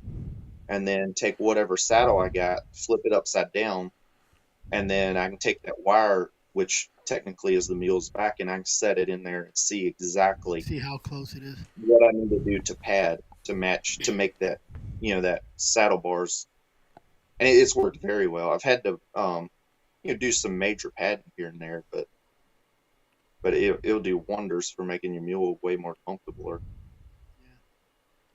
Mine never got a sore or been looked like she was sore. Or, even after I ride her kind of hard, a couple of days, I'll go out and touch her back. You can tell when they're sore. I don't know. I got a big, thick blanket. I do 2 blankets. The other one's a real thin one, just kind of for the saddle to sit on the other blanket. I don't know if it's right, but I soared Agnes up before. That was another reason why I had a saddle made. And the guy who made the saddle, I can't remember his name for the life of me. He had me send him pictures of her back and everything. And I made him a little video and showed everything. But everything else I always rode, like Max had said, in modified association tree. and then pad up correctly, and that's, of course, riding roping horses. That's, we always had to have the saddle fit right and then pad right. Max's internet's not working, so he's probably gone. Is that what I happened? noticed too. Yeah, he texted me, but you can look him up on Instagram. Yeah, guys, Max. and any of you guys interested in a mule, look up Max. He's been real good to me. Real instead of some of these horse traders and mule traders, he was real honest and everything with me, and I appreciate that. Max Nichols / Saddle Mules. There you just go. look up Max Nichols on Instagram. You'll find him. Yep. Just pick. Oh, I got too much light. Max Nichols. He'll There sell you you a mule. Good And one. he uses them. Minimal butte. Ace. You're confusing Butte with Ace. Oh, I don't know. A lot of them guys used to butte them horses to give them like double in the auctions. But Butte is what keeps them from that's pain reliever. Ace If you give is them a enough of it. no. Oh, yeah, Butte or is a tracks. pain reliever. Ace is a sedative that calms them down. Ace is a Vicodin. It calms them down. I mean, that's Yeah. we used to make a little mixture for some horses from time to time. Hit the vein right before you went into rope. Good old romp 'em. Yeah, romp them. Yeah, I used to get it from a vet and use it on my dogs. I had to, especially in porcupine. Really? Butte. Yeah, you give them like half cc. You don't give them. Butte will. Well, Butte's like 25 aspirin. They don't feel no pain in their. Exactly. When you get them home, that Butte wears off. All of a sudden, they're limping. Exactly. It drives me crazy. And This is no lie. Here's a story. Here's an auction story. I buy this little Peruvian Paso. Great horse. Rode great. And I rode her out in the desert. We deer hunting on her, archery deer hunting on her. Got her home, and I looked down at her hoof. I'm like, man, it looks kind of weird. It was split. They had took drywall screws. This is no lie. Caulked it, screwed it together, and painted her hoof. And of course, I called the lady. I know who sold her. I called the lady, and she says, "Oh, I sold that horse for somebody." Oh, I bet you did. Sneaky. Them auctions, they're hit or miss. I got my last horse I had for 22 years from an auction, $600. He came off a racetrack. Came out of a horse trailer, slid under his back feet went under the horse trailer, cut his knees up real bad. He was fast enough for me. I had a mare one time, nice mare. She was a Doc's Prescription. She was out of a Doc's Prescription stallion, and I called her Pooh, and my kids could ride her. She was a real nice horse, and I roped on her. But you haul her in a 2-horse trailer. When you open the gate and undid that butt latch, boom! I mean, she came out 90 miles an hour. And I had her tied one time to the little loop up in the front of the trailer. And same thing happened. She came out and she hit that lead rope back, and her hind legs slid underneath the trailer. And it didn't cripple her or anything. It just took all the hide off of her. And there was an old man there at the roping. He said, "You know how to cure that, don't you?" And I said, "Well, I mean, no, I've never really thought about it." He said, "Back up there to the river." He said, "Back up to the river, open that gate and let her fly out like that, and she lands in that river. She won't ever do it again." I didn't do that, but it made sense to me. Yeah. Anything else, guys? Benny, Well, you're quiet tonight. I know. I was hunting with George Goswick and Scott Derringer up there between Ash Fork and Seligman on some summer sheep country, and we spent all night out. And Sam was I think Sam was 10 years old, and he was there, but he spent the night in the pickup all by himself. And when the rest of us got there mid morning the next day, Scott, his dad, jumped off his mule and turned that mule up into the trailer. The mule went to the front of the trailer and turned around and ran over Scott, and off through the country that mule goes. So we jumped in my pickup and some guys in the bed of the pickup and run across the pasture. Lucky we didn't all crash, but somebody roped that mule and we got it back up there, and they run that catch rope up through the front of the trailer and then back down the outside and tied it so the mule couldn't get out of the trailer. And that little Sam Derringer at 10 years old, he gathered up a cedar limb, and every time that mule came towards the end of the trailer, old Sam clocked it right across the bridge of the nose. And, at that time, I had never been around a good mule, and I thought, man, that's perfect. I need this young kid to come and help me train some of my mules if I ever get them. But there's good stories and there's bad stories when it comes to mules, and I've had some of those $200 ones, George. One of them's laying out in the pasture, and I haven't ever spent the money on a good mule, but I've made a good mule just from wearing the hide off of them, just riding them day in and day out in that country. Like you That's said, wet I blankets. think I think it's kind of where I'm assuming that's what I'm doing. With You Cletus? know, because I've only had one what I would call bad mule, which is the one that, and I mean, is he bad? I don't know. I ain't gave up on him yet. I reckon I'm too stubborn. But all the others that I've messed with, I mean, I don't know if they're as good as the white mule that I ride all the time, but I mean, they're going to get you where you want to go, and they'll go to a bear tree and stuff. That's that's been my problem now with trying to buy a mule is I've seen this range of mules from all the way from a $3,500 mule to a $26,000 mule. And when I seen, I mean, and I think probably Jet Johnson was probably in this market, I'd say he was probably about a $7,000 mule, $6,500 mule. Agnes might have been, right in that same ballpark, and maybe worth more than that because of her exposure on YouTube and how gentle she was. I think a lot of people would have really loved to have her, not to ride all day long, but because you could just drop the reins and walk off. She was so safe, and Right.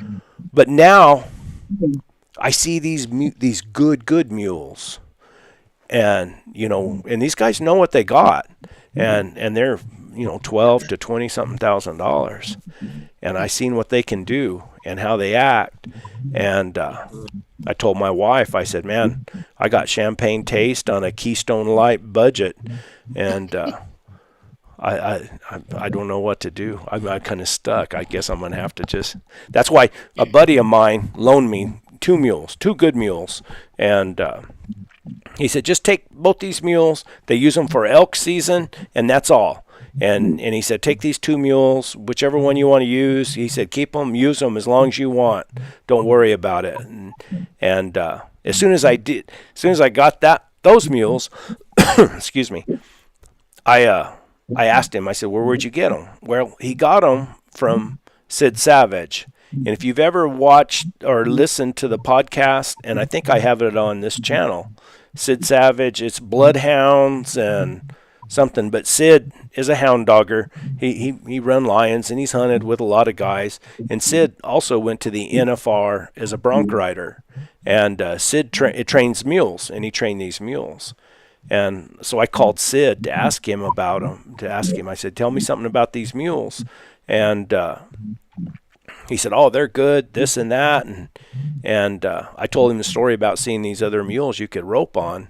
And he said, "Oh," he said, "you're wanting to rope again?" He said, "Well, you should come get my mule." He said, "And he said you can rope on her." And he said, "And then come rope with me," you know. And but he said they're good mules, and I don't know. I'm kind of anxious to get on them and see what they're like, you know. See if I can tell the difference, because I've rode mules for 25 years, but I've only been around a few of them, so I don't really know. I don't know what if there's going to be that big a difference in them. You know what I mean? Yeah, that's the biggest question that I get out here all the time, because there's people that wants to go get some mules or buy mules or get into mules or whatever, and they start doing shopping, kind of like the situation you're in, and you see a $2,000 mule and you see a $12,000 mule, and what is it that big of a difference? Yeah, And in my that's personal case, see, I can't answer their questions because I've never paid $1,000 for a mule. All mine's either been freebies or, I think the most I've ever paid is $500. But most of them have been somebody's pasture animal that they're just ready to get rid of, and I'll take it. And usually I'm the first one that's ever on their back. But I've got access to a couple of those. Guy told me, just come get it. But then I don't want to mess with training one. I don't want to go through that. And I rode lots of roping horses, and I rode good horses. I mean, but the rope horse, like Louisiana Hunting said right here, same with the roping horses. They're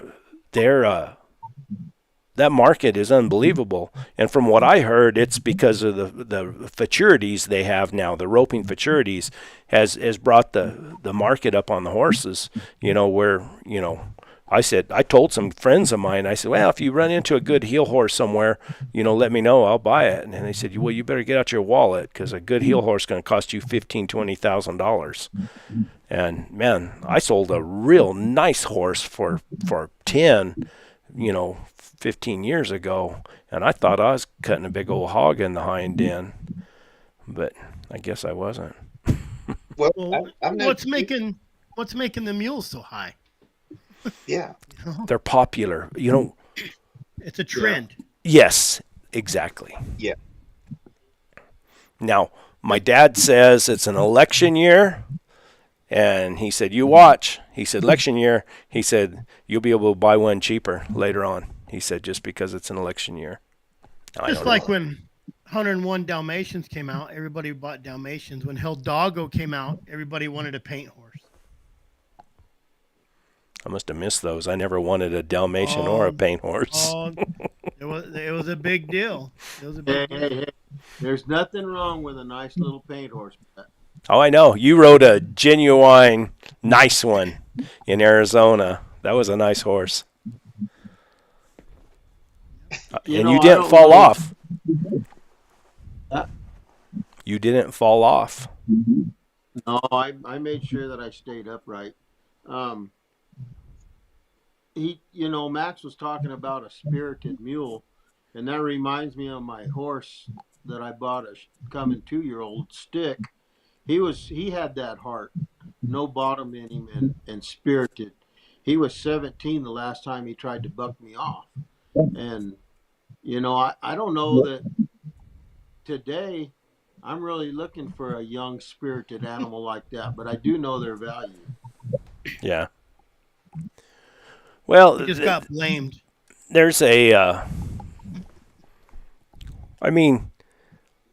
wish I could get that video of that horse that they want 26. That's over 26,000, or over 20,000. He paid $26,000 for the horse. He said he'll take a loss, and I said, "Well, I'm pretty sure you're not going to take a $20,000 loss, are you?" And he said, "No."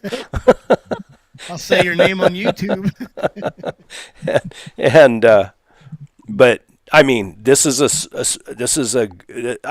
I'm telling you, that old mule's running down in that pasture and just running, and runs up in the middle of that cow, ropes him. And then the kids are climbing between his legs and picking up his feet. And then they're packing hogs out on him. I mean, that's the whole package. I mean, you got one that can go from being gentle and easygoing to one that you can ask a little bit and make them go. And I guess that's why they cost so much. I've But got something grandkids door here interesting. that Go ahead. was that I've got grandkids next door that are 4 and 5 years old, and they want to come out here and help me do chores, and so they want to feed the mules, and then they want me while I'm doing everything else. They want to just sit on the backs of the mules and ride them around in the corrals with nothing on them, and I won't help them get down anymore. And I tell them he lands underneath the mule pretty regular, amongst her legs, and the mule just stands there and lets him crawl out from underneath there. And that's the kind of mules we're talking about that's worth something. I couldn't replace that if I got rid of it. No, that's a problem. Get in your wallet. Here's a little story about Cody Lynn. I had that thoroughbred appendix, quarter horse that I had for 20 years. And I go out there in the pen and she's hanging on his front leg and he's walking around the pen with her. She would hang on his front leg and just do circles, My ex-wife didn't like it at the time, but I thought it was kind of good. What else do we got, gentlemen? That was a good George? conversation about mules. Yeah, I know just with me and my personal mules, some of mine, people will offer me ungodly amounts of money for them. And if I'm riding them a lot, hunting them daily, possibly they're worth that much. But that exact same mule, if I leave it in that pen 2 months and don't mess with it, when I get back on its back, shoot, you ain't going to pay $1,000 for it. How old are they?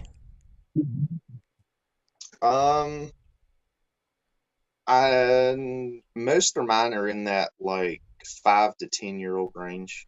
They'll get better. They'll get better. Yeah. Honestly, I like mine how they are now. Like I say, if I get on it, my white mule, I've rode it up to a couple bear bays and stuff, bayed up on the ground, and if it's decent open country, I can stay right with a bear bay. You can ride right through the rough country. He'll do whatever. So I like him having a little bit of spirit in him. Mm-hmm. But yeah, it's so interesting to me that the same mule, certain times of the year, can be worth so much. It just depends on when the person sees it. Honestly. Well, yeah. And if they've been stood up in a pen for 6 months, they're not going to be as good as if they've been rode every day for 6 months. Just like a dog. He's on a chain for 6 months. He loses that little bit of gump. There's our spiritual leader right there, Uncle Johnny. I think you're gonna pay what you're gonna get what you pay for. I don't think there's. I think we grew up in an era where horses were $1,000. Like you said, you sold one for 10 grand. That was probably worth 18 grand today. I think he'd be worth 30,000 today. Probably would be. I went to the Holbrook, Arizona registered sale, and this is no lie. In Holbrook, Arizona, there were $30,000 horses sold there. I couldn't believe it. Yeah, it's amazing. But I still got my hook out. I'll find one somewhere for the money. Carl offered me any one of his horse or his mules. He said, "Come up and try them out." He was real good about it, and I don't know. I haven't drove anywhere to try a mule out yet, so that's probably something I'm going to have to do, is just Get in the truck and go. Do a Benny. Benny ain't scared to just jump in a vehicle and take off across the country just to say hi to somebody or stomp them. Carl can take you to do some of that easy peasy cheater dust snow hunting. Oh, I wish he'd teach me how to hunt in the snow. I don't know if he's still here. If he'll teach me how to hunt in the snow, I'll bring him down here and show him when a lion turns off his scent. He's like a flat earther on that. I just don't believe it. Brett, Carl's right there close. You could just go load your whole trailer full of mules and go spend 2 weeks over on the Blue. Help those guys work cattle. See what those mules are made of. Yep. Yeah. Yep. Good deal. Good deal. What? Excuse me. Got a frog in my throat talking about those expensive mules. That or snow hunting. Snow hunting. Yeah. Where is Carl? When you start poking fun at him, he's not here. I know. Where's O Espinoza? He's not on tonight. Vic's Peak. Look at that. That's what happened. I've been offered a lot of mules to just go use, Oh, man, I hate using. It's like borrowing a truck. If you borrow a truck, something's going to happen. That's what scares me. Yeah.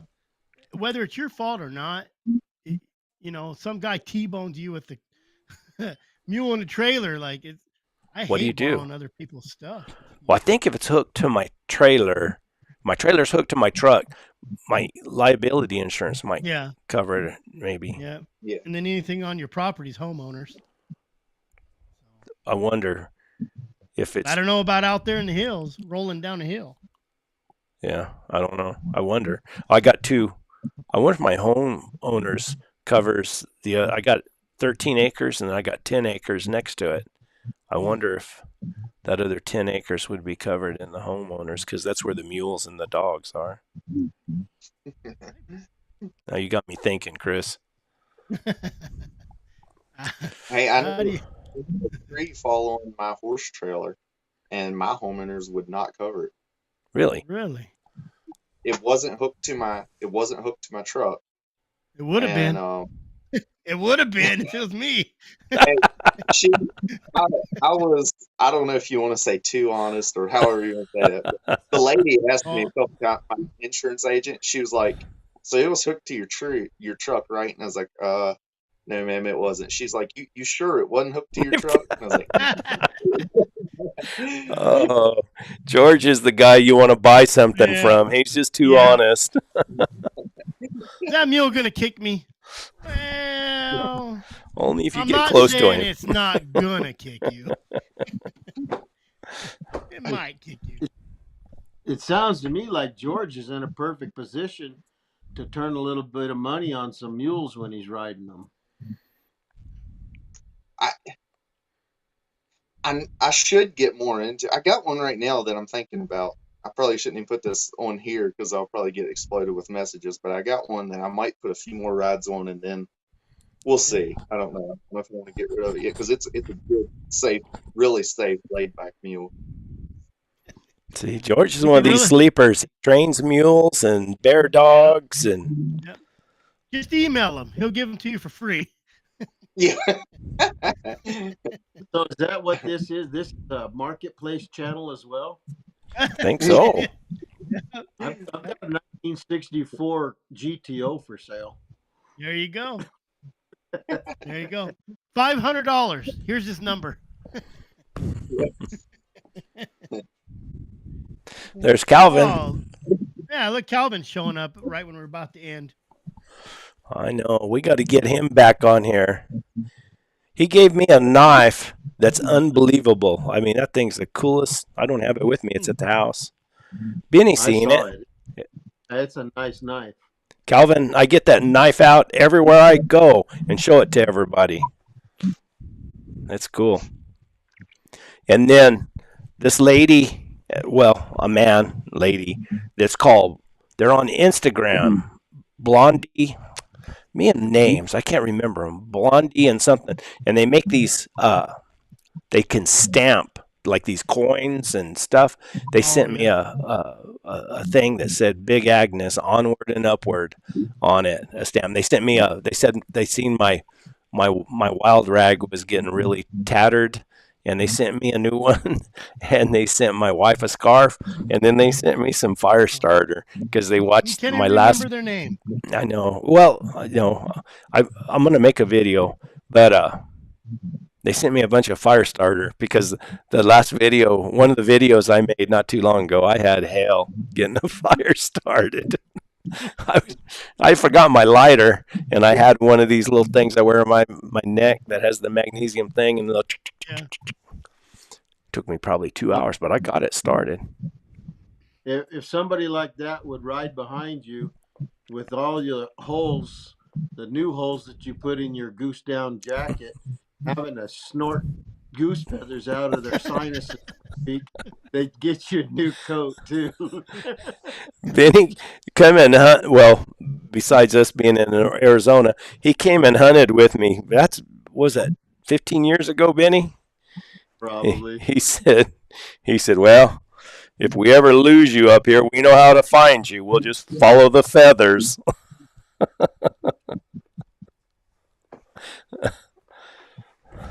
So this is a GoFundMe for Brett Yeah, for all the stuff he needs: a mule, a jacket.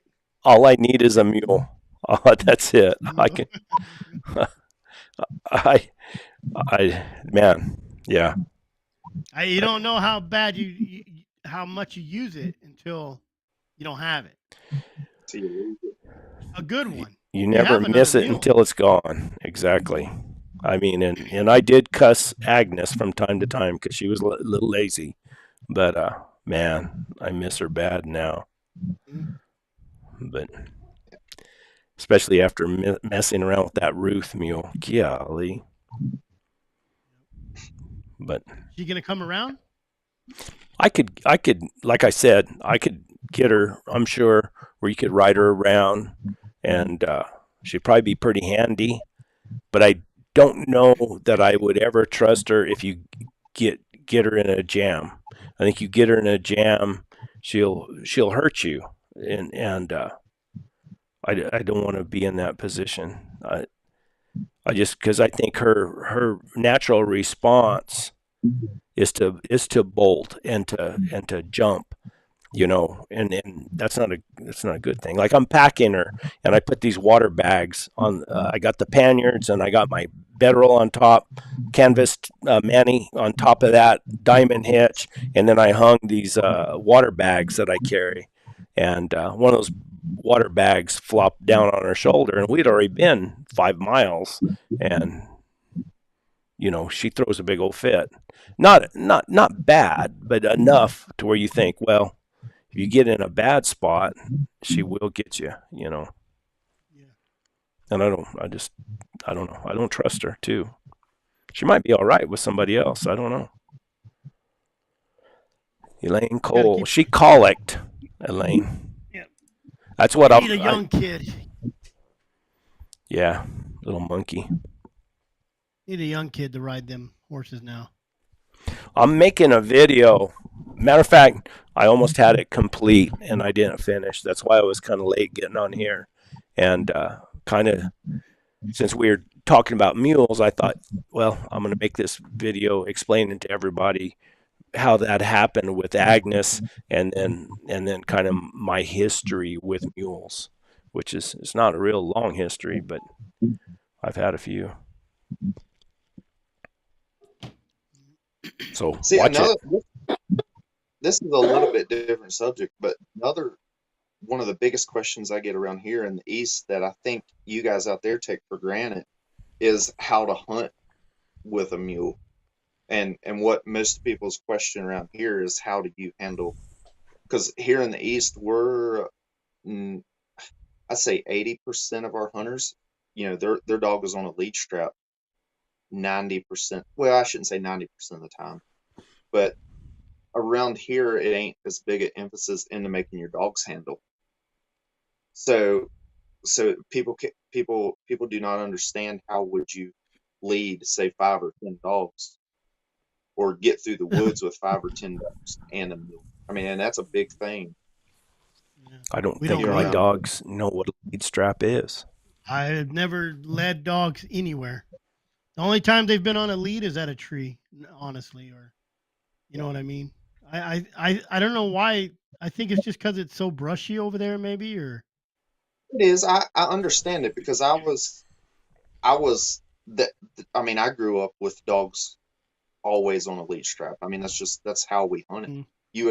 You hunted 5, 6, 7 dogs. You had one dog loose as your what you'd call your strike dog or your start dog, and then you'd feed other dogs in or whatever.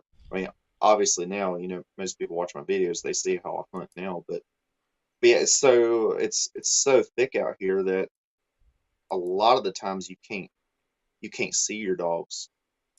So yeah. they might be only 30, 40 yards from you, but you can't see them because it's too thick. So I don't know, that psychology part of not knowing exactly where your dog's at all times and not knowing what your dogs are, it's to most people, it's easier to keep them on a lead strap for the peace of mind. like when I'm bear hunting, I have Dirty. When he rigs, I'll let him off, and I'll know right away if it's gonna be good or not. You know what I mean? I know Right. how he runs or how he circles, and then I'll let off 1 or 2 other dogs, and then I'll listen. And then by that time, if if I know it's gonna be something, I let off the other ones, or I let those run them for a little bit, and then go around. But and then lion hunting, when you're out on a mule, you unload your dogs and you just ride. I mean, there is no leads. So even It's snow slow. hunting, Yeah. they let out 1 dog, or I did, and let them take the track. And then if it's taking it good, you let out a couple more, and so I don't know. I It's don't think leads becoming are that big a deal over here, are they, Benny? You ever? I've never. Here you go, George. But we're also alone a lot. We don't have like 5. You guys sometimes get a lot of guys out in the woods, and you're going from one way to another. So if you don't want your dog running over to that barking dog, I imagine you want to keep them close to you until you know it's good. Yeah. Like I don't really hunt. Even if I do, they're with me, and if I let go or he lets go, I wait, or he waits, or she. When I was hunting with Elizabeth, her dogs were way better than mine. So her dogs were training mine to rig, honestly. So she would, if she got a rig, she'd let go, and I'd just sit there and wait. I didn't want to stomp on nothing. And if she got a bear, I'd let go. And they got to where my dogs would rig, and she's like, "Let him go," and I'd let him go. And then that's just how my dogs learned how to rig. Because if hers rigged with mine, then I kind of knew there was something there, not just a coyote or whatever. She'd call me like, "Hey, Kyle ran across the road. Go back and see if you rig." But Yeah. even then, we didn't. Here, let me see if I can do this. I gotta show off for a minute. At least show George. He might not ever seen this. Whoop, we lost him. He hung up right when I wanted to show off. You don't tell me nothing, Brett. Yeah, I'm out of here. Yeah. Let me see if I can do this.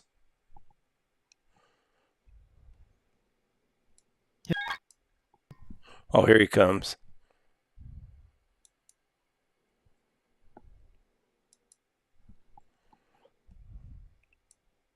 Oh, shoot. He's showing off, George, just for you. I got it. I'm moving you guys. Let's see if this works. It's not working. How come? Don't look like it's trying to play. Oh, that's because I got it like this. There you go. There. That's a bear right there. I'll be damned. Trashy dogs. Can you see it? If I can get up here where I can get a good look at it. Take a good look at that.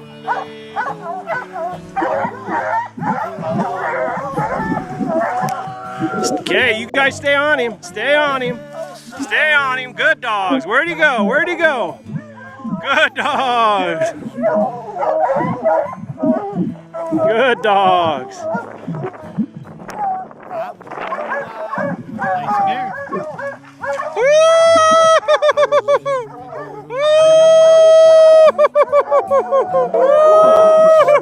Where'd he go? Where'd he go? Get that son of a bitch! Whoops, sorry. Trashy mouth. Trashy dogs, trashy mouth. Sorry, Johnny. Now watch. Where'd he go? Where'd he go? Get that son of a bitch! Everybody talks about calling their dogs off the tree. Let's see. Hey, you guys, let's go. Here we go. Good dogs. Let's go. Hey, here we go. Good Blackie. Come on, Hoover. Come on. Shine. Let's go. Come on, dogs. Good dogs. Let's go. You did good. Let's go. That's good dogs. Let's go. Come on. Let's go find the lion now. Come on. Good dogs. Let's go. Okay, come on. Come on. Let's go, guys. Bobby J.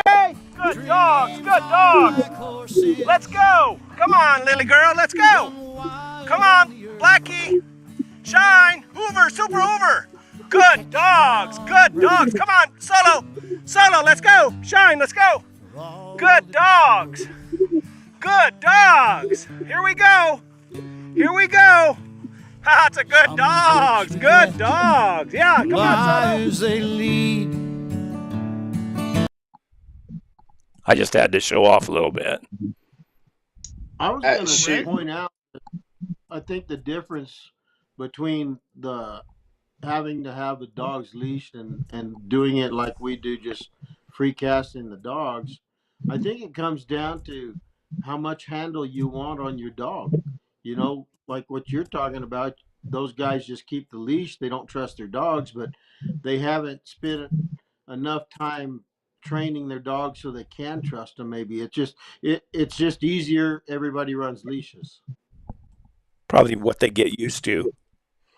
Yeah, You're exactly right, Benny. And what I've tried to explain to a lot of people, and what I had to figure out myself, is you can correct the dog at a tree if you've did enough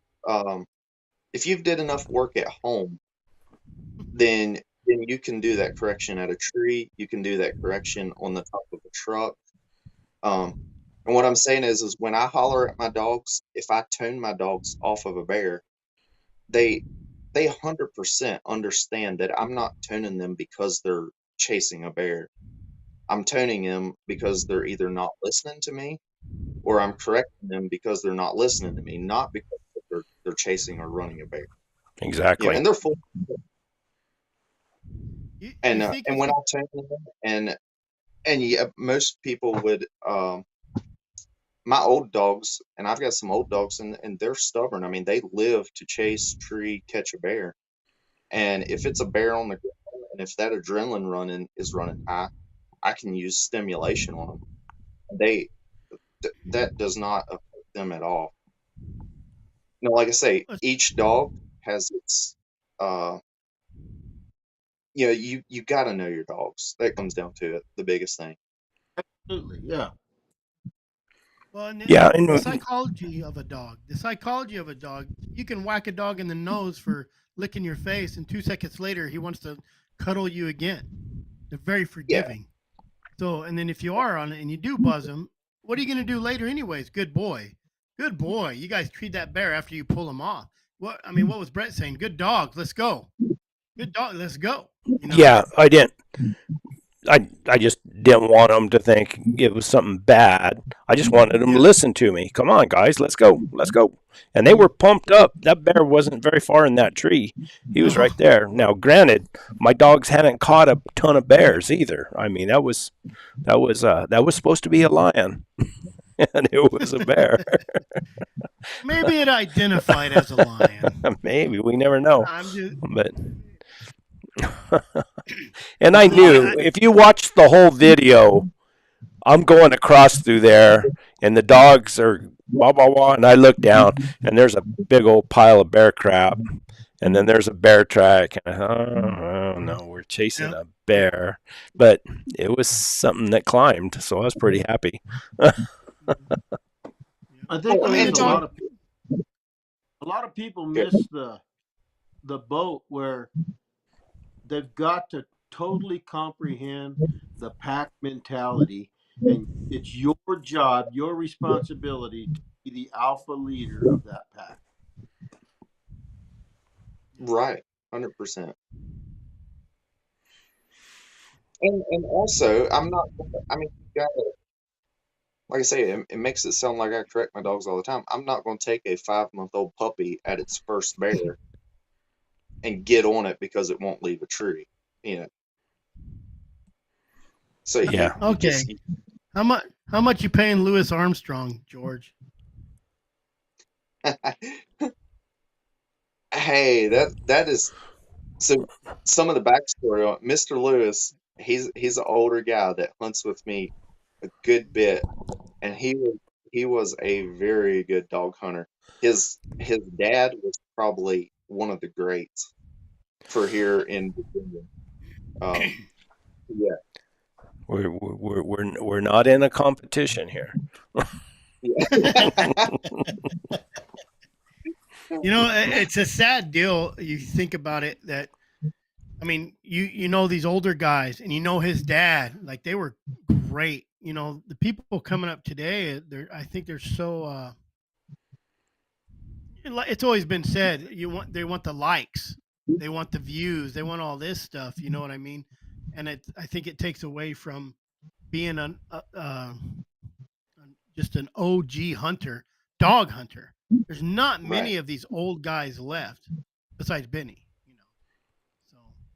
know, so I know some. I know some me, and they're almost not left either. is that a Well, stomping threat? I don't know. You know, it's sad though. It is sad because all these old guys, and that's I think a lot of people they don't realize it now. And you talk about taking stuff for granted. Those old guys that Brett keeps interviewing, those guys are going to be gone with nothing but an interview.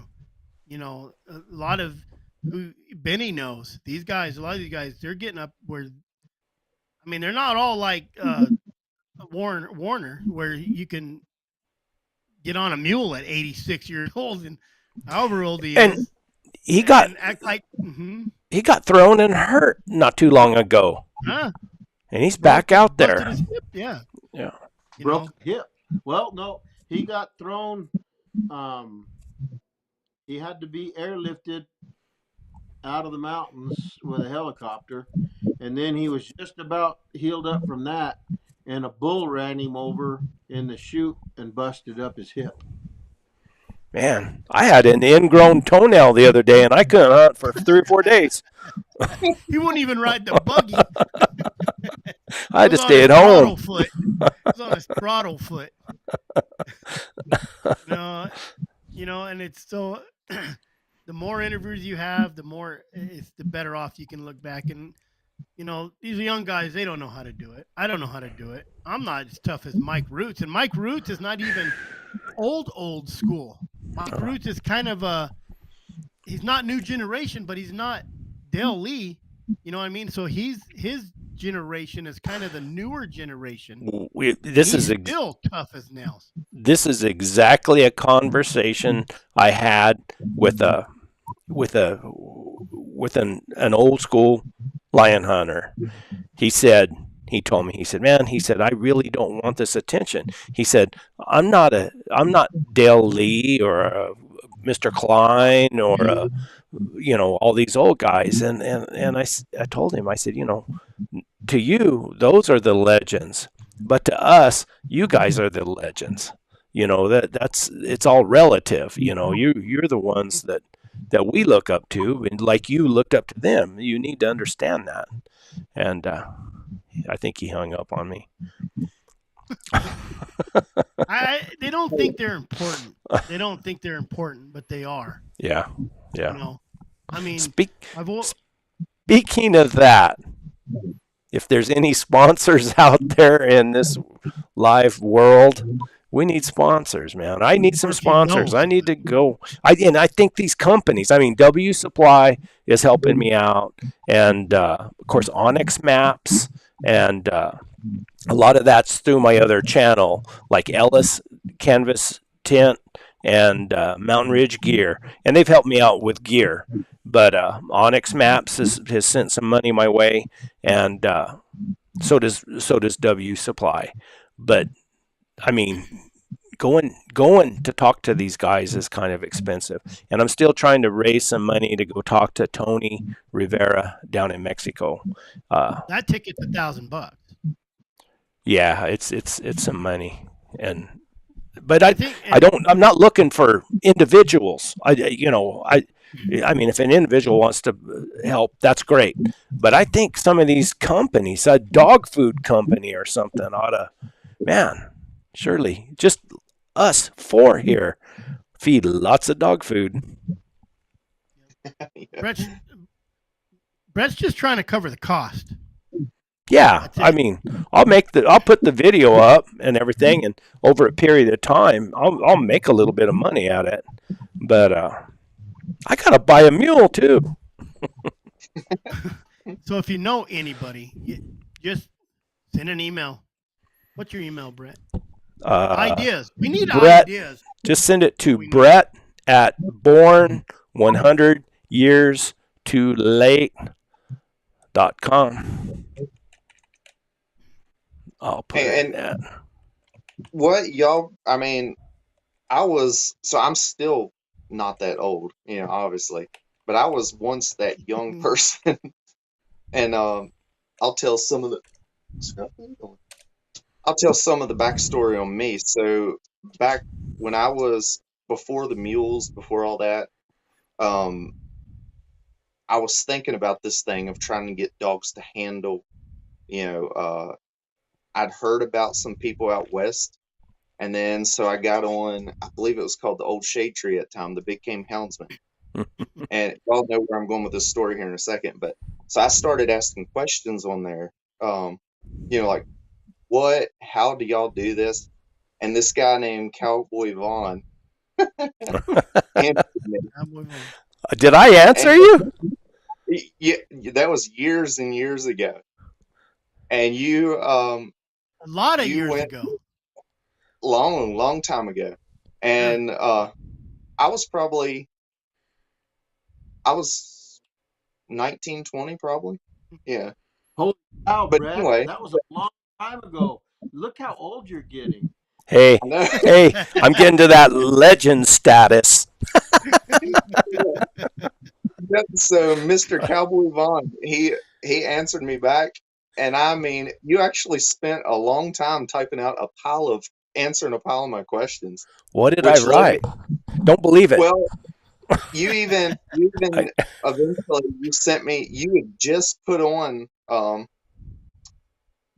basically the video that you just put up. I've watched that video I don't know how many times. Oh wow! I always figured if somebody like that could get them dogs off a tree like that, then there's no reason I could. In all honesty, I didn't know you weren't supposed to be able to do it. I call my dogs. I expected them to come to me. That's kind of a deal that I don't know. But yeah, that was a long time ago. Yeah, long story short, what I'm saying is like asking for these sponsorships and all that. Yeah, we never know who we're talking to right now or who's listening, or because like I say, I was that person. Yeah. I'll be dang. That's something. The Old Shade Tree, yeah. You want to hear something kind of weird? Is I just got an email. Don't you do those cow boots, Brett or George?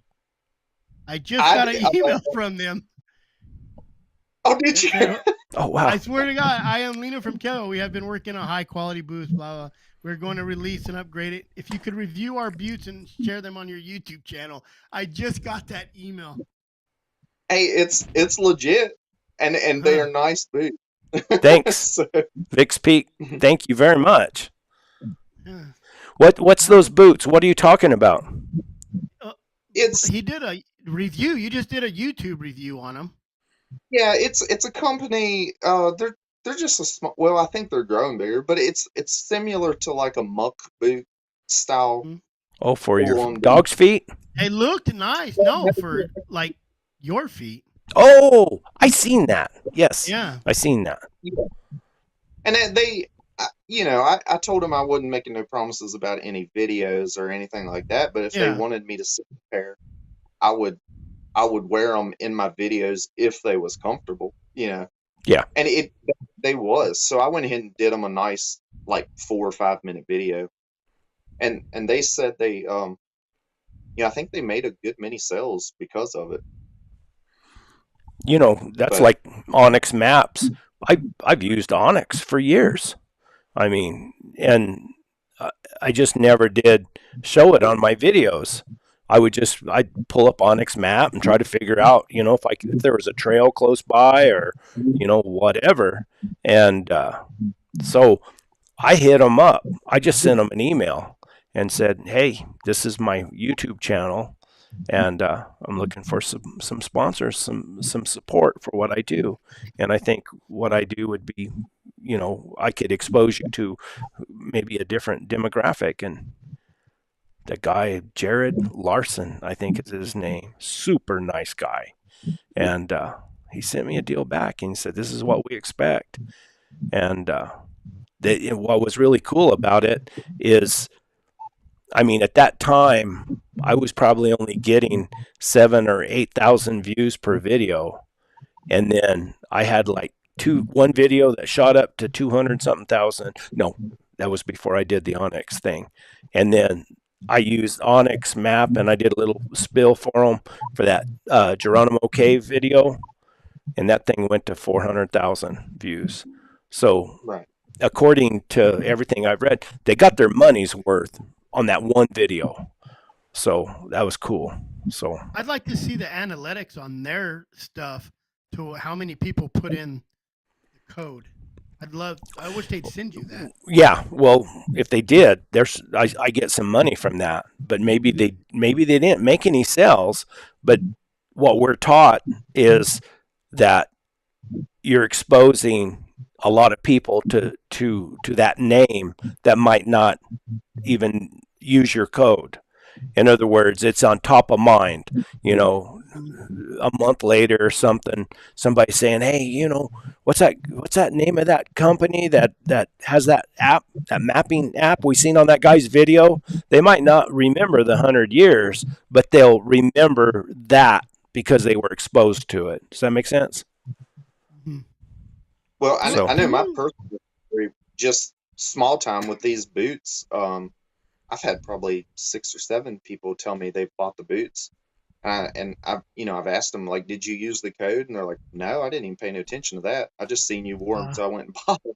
that's right. Yeah. Got to really stress that. Hey, Brett, can you, like, in a nutshell, explain advertising on YouTube as far as I know Daryl Eve and all that. He goes through the the Super Bowl stuff and advertising on. I don't think people realize how great advertising on YouTube is. I mean, even somebody on our listening to this might have just a little company that they do.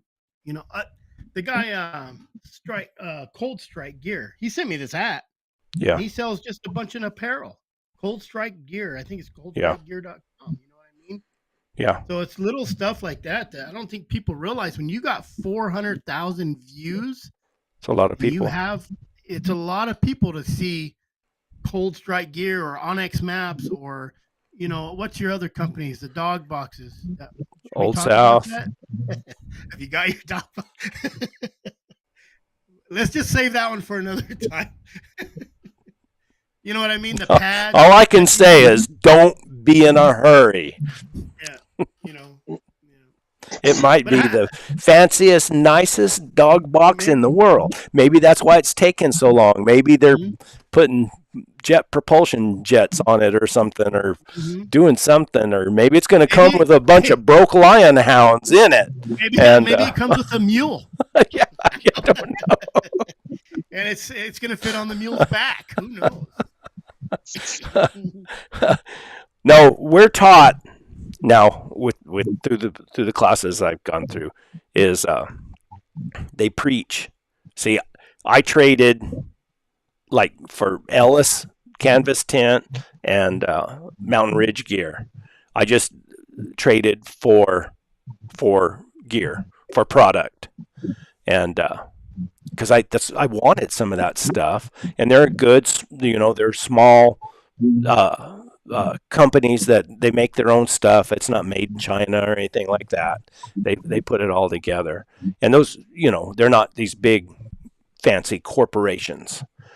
So I just traded for product, but we're taught that you shouldn't trade for product. You should have an agreement, and you should negotiate for a dollar amount over a period of time, and that's what. And I'm not good at that. I've made 300 and something videos, and I think I've asked for you know sponsorship or whatever, maybe in 2 videos. I'm just not good at it. But it's the value in a YouTube video is, I mean, YouTube pays, uh, RPM is like $9 per thousand. So, and that's during like September, October, November, and December until Christmas. You get RPMs about $9-10 per thousand. So, 400,000 video, they pay you pretty good money. But that's that's just YouTube giving it to you because they've sold ads. Now a private company that you came out and you called out their product, say, hey, these coffee cups are made by blah blah blah, and man, that's the best coffee cup I've ever had, and whatever you spill, you think, then that's a more personalized ad, and probably later in the year or over a period of time, that should be worth about $15 to $20 per thousand views. So to a big company, now a small company probably can't afford to pay that. So I want to thank everybody for my $13 I made on my last video. All you that watched it, thank you. I was thinking about quitting my job, but I'm waiting until I hit about $18 to $21 video. I told my dad, hey, I just made $13. This is my 2 weeks. Sorry. Big time.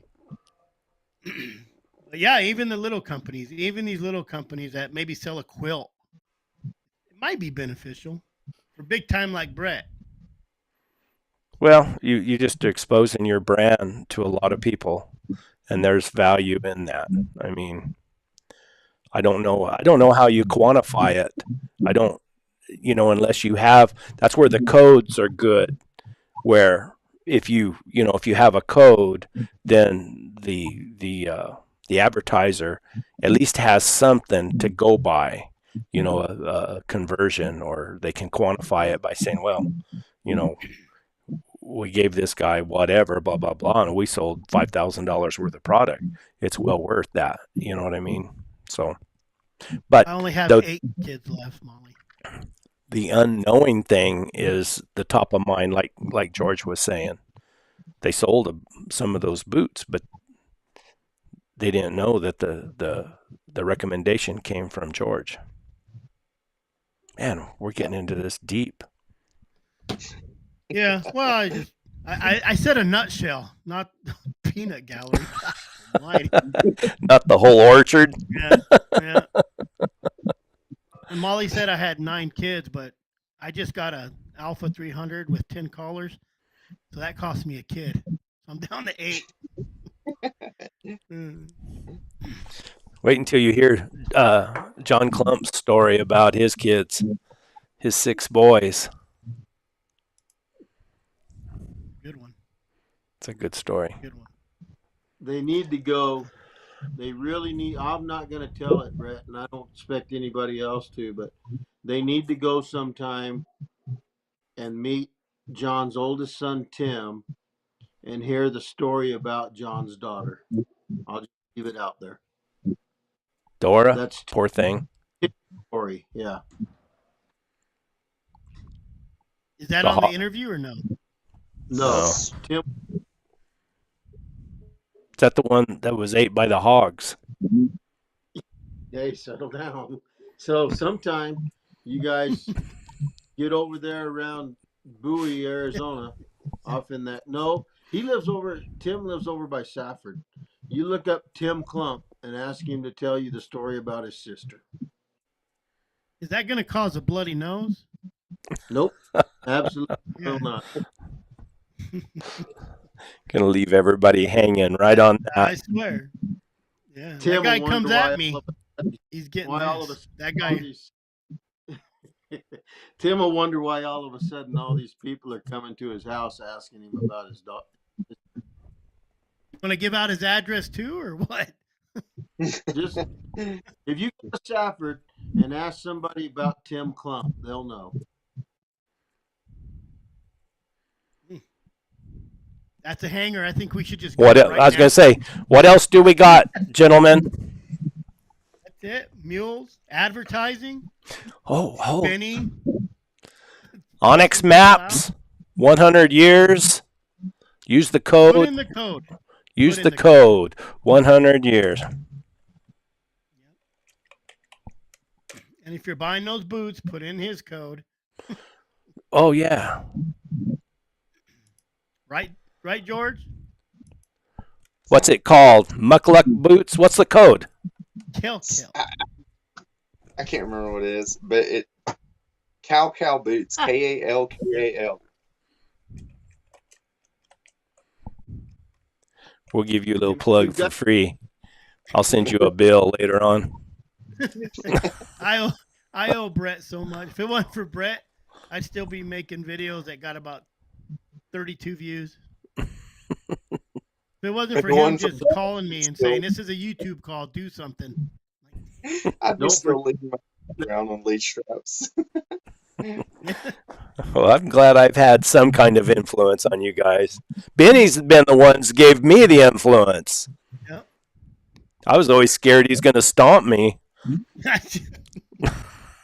Brett, ask for money. Brett, do the interview.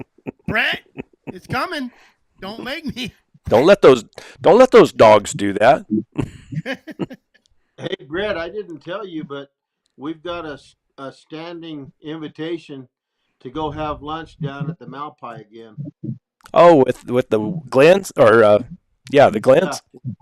Yeah. Yep. I'll be dang. I'd like to do that. Can I be the leash boy? I'll just lead your dogs around. You guys won't have to do it, just so I can hear it. We got to go out and go through all of his dogs, and he explained to us each dog and what he liked about them and everything. Didn't he, Benny? Yeah. It's really good. Do you think he's getting a lot of attention right now because he's a little bit up in age and everybody's afraid that they're not going to get to talk to him again? You know what I mean? Like to be able to talk to him and just let him tell you the story. Like you said, his house looked like a museum. Man. Bruce Kennedy was the first one to do that, to interview him. And I believe that Warner's interview is what set the ball in motion for Bruce to be able to reach those other guys as well. Warner pioneer. Yeah. Yeah, it gave Bruce legitimacy. Is that right? Is that a word? Yep. Yeah. Well, it gave him I hear Chris Powell talk about pioneering and all these guys, but Bruce Kennedy was kind of the pioneer of the whole El Gato. If you were getting into hounds 15 years ago, 20 years, like you bought those CDs and you watched Warriors of El Gato over and over. It's easy now. You get on this, we could talk, you could tell stories. Back then, you had the recording equipment was horrible. You had to transfer it. I mean, it was tough. And Warner Glenn's already hard enough to hear. He has such a low voice, like a mumble to him, and it's really hard to hear. If you took and probably did a closed caption on it, it'd be great. Subtitles. It's just hard to hear. I can do that. And for Bruce Kennedy to just get that interview, it did. That was just, to me, that's the Butterfield stagecoach right there. He opened the gateway, and everybody else said, well, if Warner's doing it, I want to do it. That's one of the reasons I do what I do, is strictly because of Bruce Kennedy. I was so fascinated with what he did that I thought, man, there's a lot of these old guys, they're going to be gone. and they need to tell their story. There's more left, And Have you not interviewed somebody that's not here anymore? Couple guys. yeah, Charlie Settles. Charlie Settles is gone. Who else did I You're do? that last interview, I imagine. Yeah, that's. I have this vision with. I got the trilogy of those guys that were all down there hunting with Dale Lee in Mexico, and there's a heck of a story that goes with it that I can't. I haven't felt right about sharing yet, and I want to try to do it the way Clay Newcomb does a podcast, like a documentary podcast, and do it in like a three part series, and explaining in a story format how it came about, instead of just the interviews and me sitting down talking to these guys, because there's a pretty good story about everything that happened and some disagreement between the three guys and what happened down there. It's pretty interesting, but I can't. You're the only one that's ever interviewed John Clump. Yeah. And I think it's the best interview that anybody's ever done. This guy is just amazing. Can you give a teaser about somebody else you might be interviewing, or are you going to keep that a secret? Benny's the one I think set it up. I got Rick Dickerson that said that he had talked to me. And this guy's, he's a character. From playing in a heavy metal rock band, and now and being just one of the lion hunters that wouldn't quit, and all the way to being a roper now, and he's your age or a little older, isn't he, Benny? Yeah, he's 2 years older than me. Yeah. So, yeah. He was 65 years old, and he broke both arms of a 25-year-old for whipping on his horse, for whipping on Rick's horse. And isn't he like a black belt or something like that? No, he's just mean. He's just a stomper. He's just a stomper. He's an OG stomper. Him, I was thinking about someone else we talked about today, but. Well, I think Steve Smith is going to agree to it, and he's, he's an amazing person. He was totally against it. Well, he just never felt like he really wanted the notoriety, and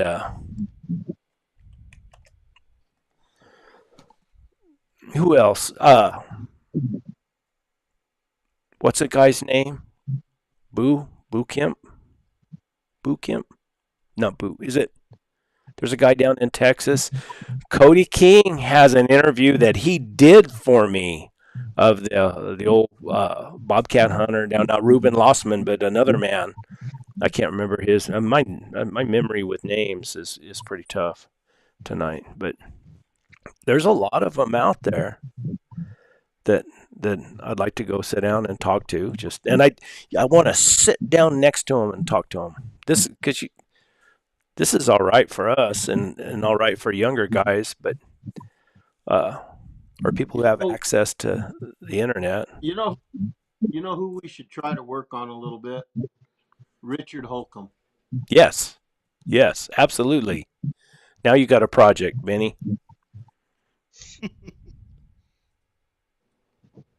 There you go. I'll do it. I thought you was retired. You're not. Yeah. No, there's more to do. And I've got, I got some that, Mike Root's interview did really well. Everybody loves that one.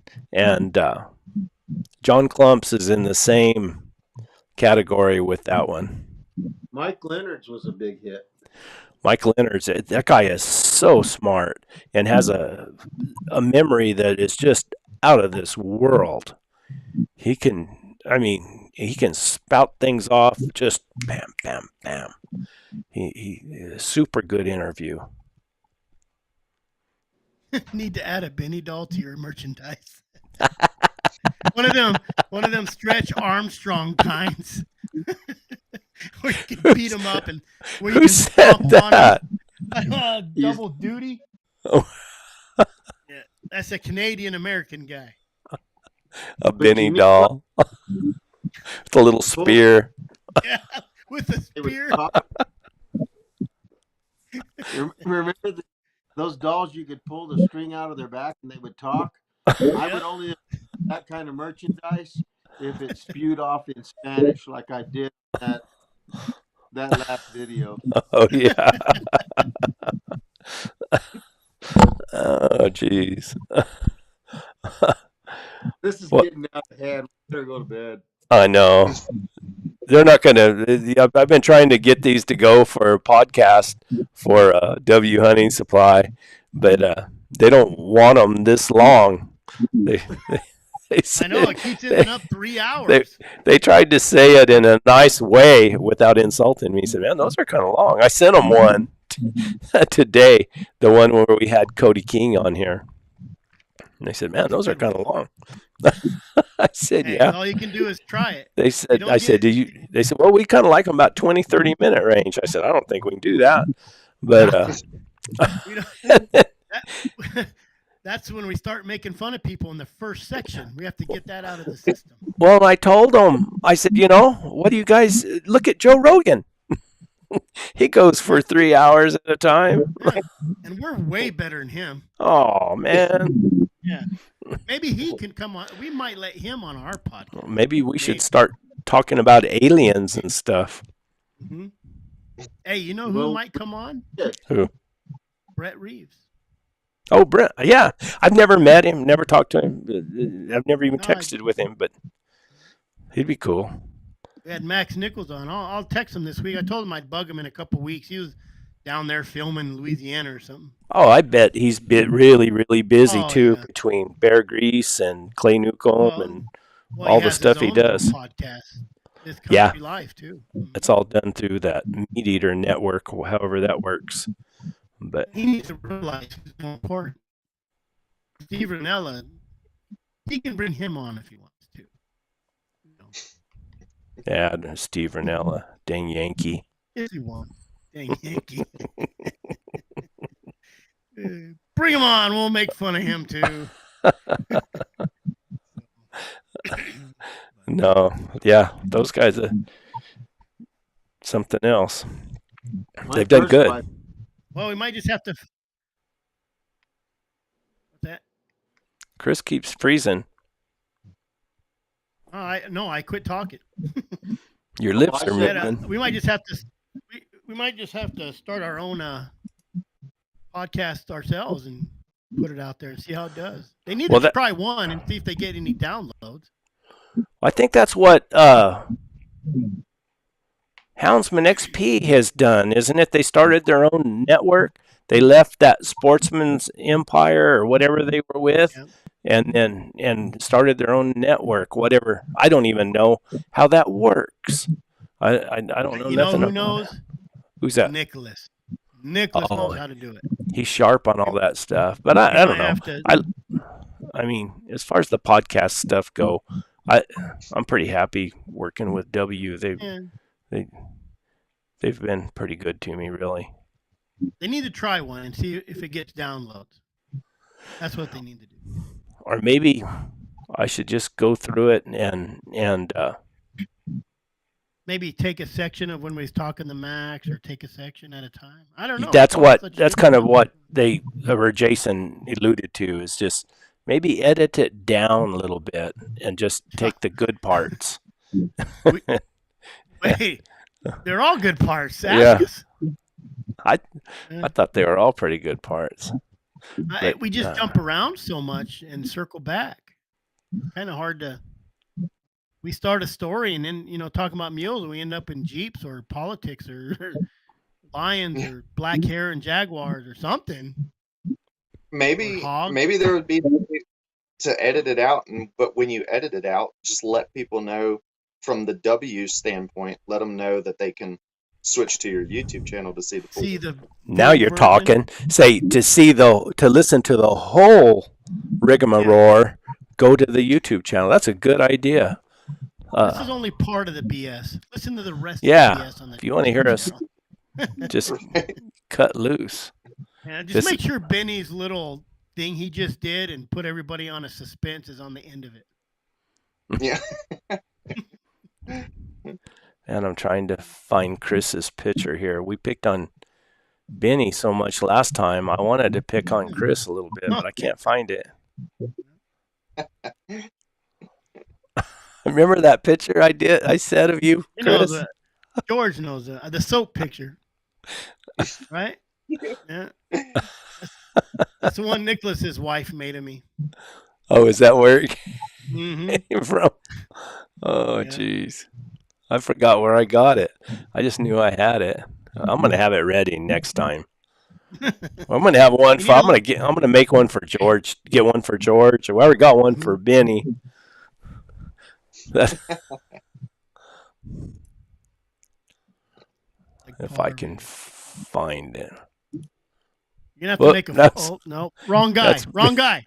Right over there. Sorry, Benny. Couldn't find mine. Having too much fun here. Yeah, so I'll edit these down and try to make them. Yeah, it's gonna be tough to do. It's gonna be time consuming. Just think, this is almost 3 hours long. Been through it. It keeps going. You got nothing else to do. Who? It's a good thing you're retired. You've got nothing else to do. Yeah, I got a bunch of hound dogs out there. I'm looking for a mule. And then I take, like on Tuesday mornings, I take my dad to Bible study. And which is, he enjoys going down there. We sit down there with a bunch of other old men, and I get to listen to their stories, which is pretty good. But then the wind's supposed to blow the rest of the week, too. It's supposed to rain here. So if it rains, then I'm going to be chasing. Well, I hope it rains. I can't go to my job if it's raining. But I What do can you go do? in the desert. We started that little job over here, superintendent stuff. No, but if it rains, what do you do? Oh, going across the desert, check for tracks, getting my mules and dogs. They can't work after it rains because all the footers are going to be full of water. They're already full of water from Friday. So, yep. George, I have noticed something. George, you have got a big social media presence now. I mean, you are hammering it. What's up with that? I'm playing around with different. I mean, I hate to make it sound like this, but different strategies. No, basically, I'm trying to commit to on social media. I'm trying to commit to one to two posts every single day, just to keep the social media presence moving and going. And I reckon I don't know if you want to call it the selfish point of view, is all that is geared to eventually, when I put a video up, get people interested in it. Mm-hmm. Flip it to YouTube and watch it. And then also, I've noticed that there is a place for shorts in YouTube. So, yep. Oh yeah. I'm trying to commit to one short every single day. Are your shorts getting any traction?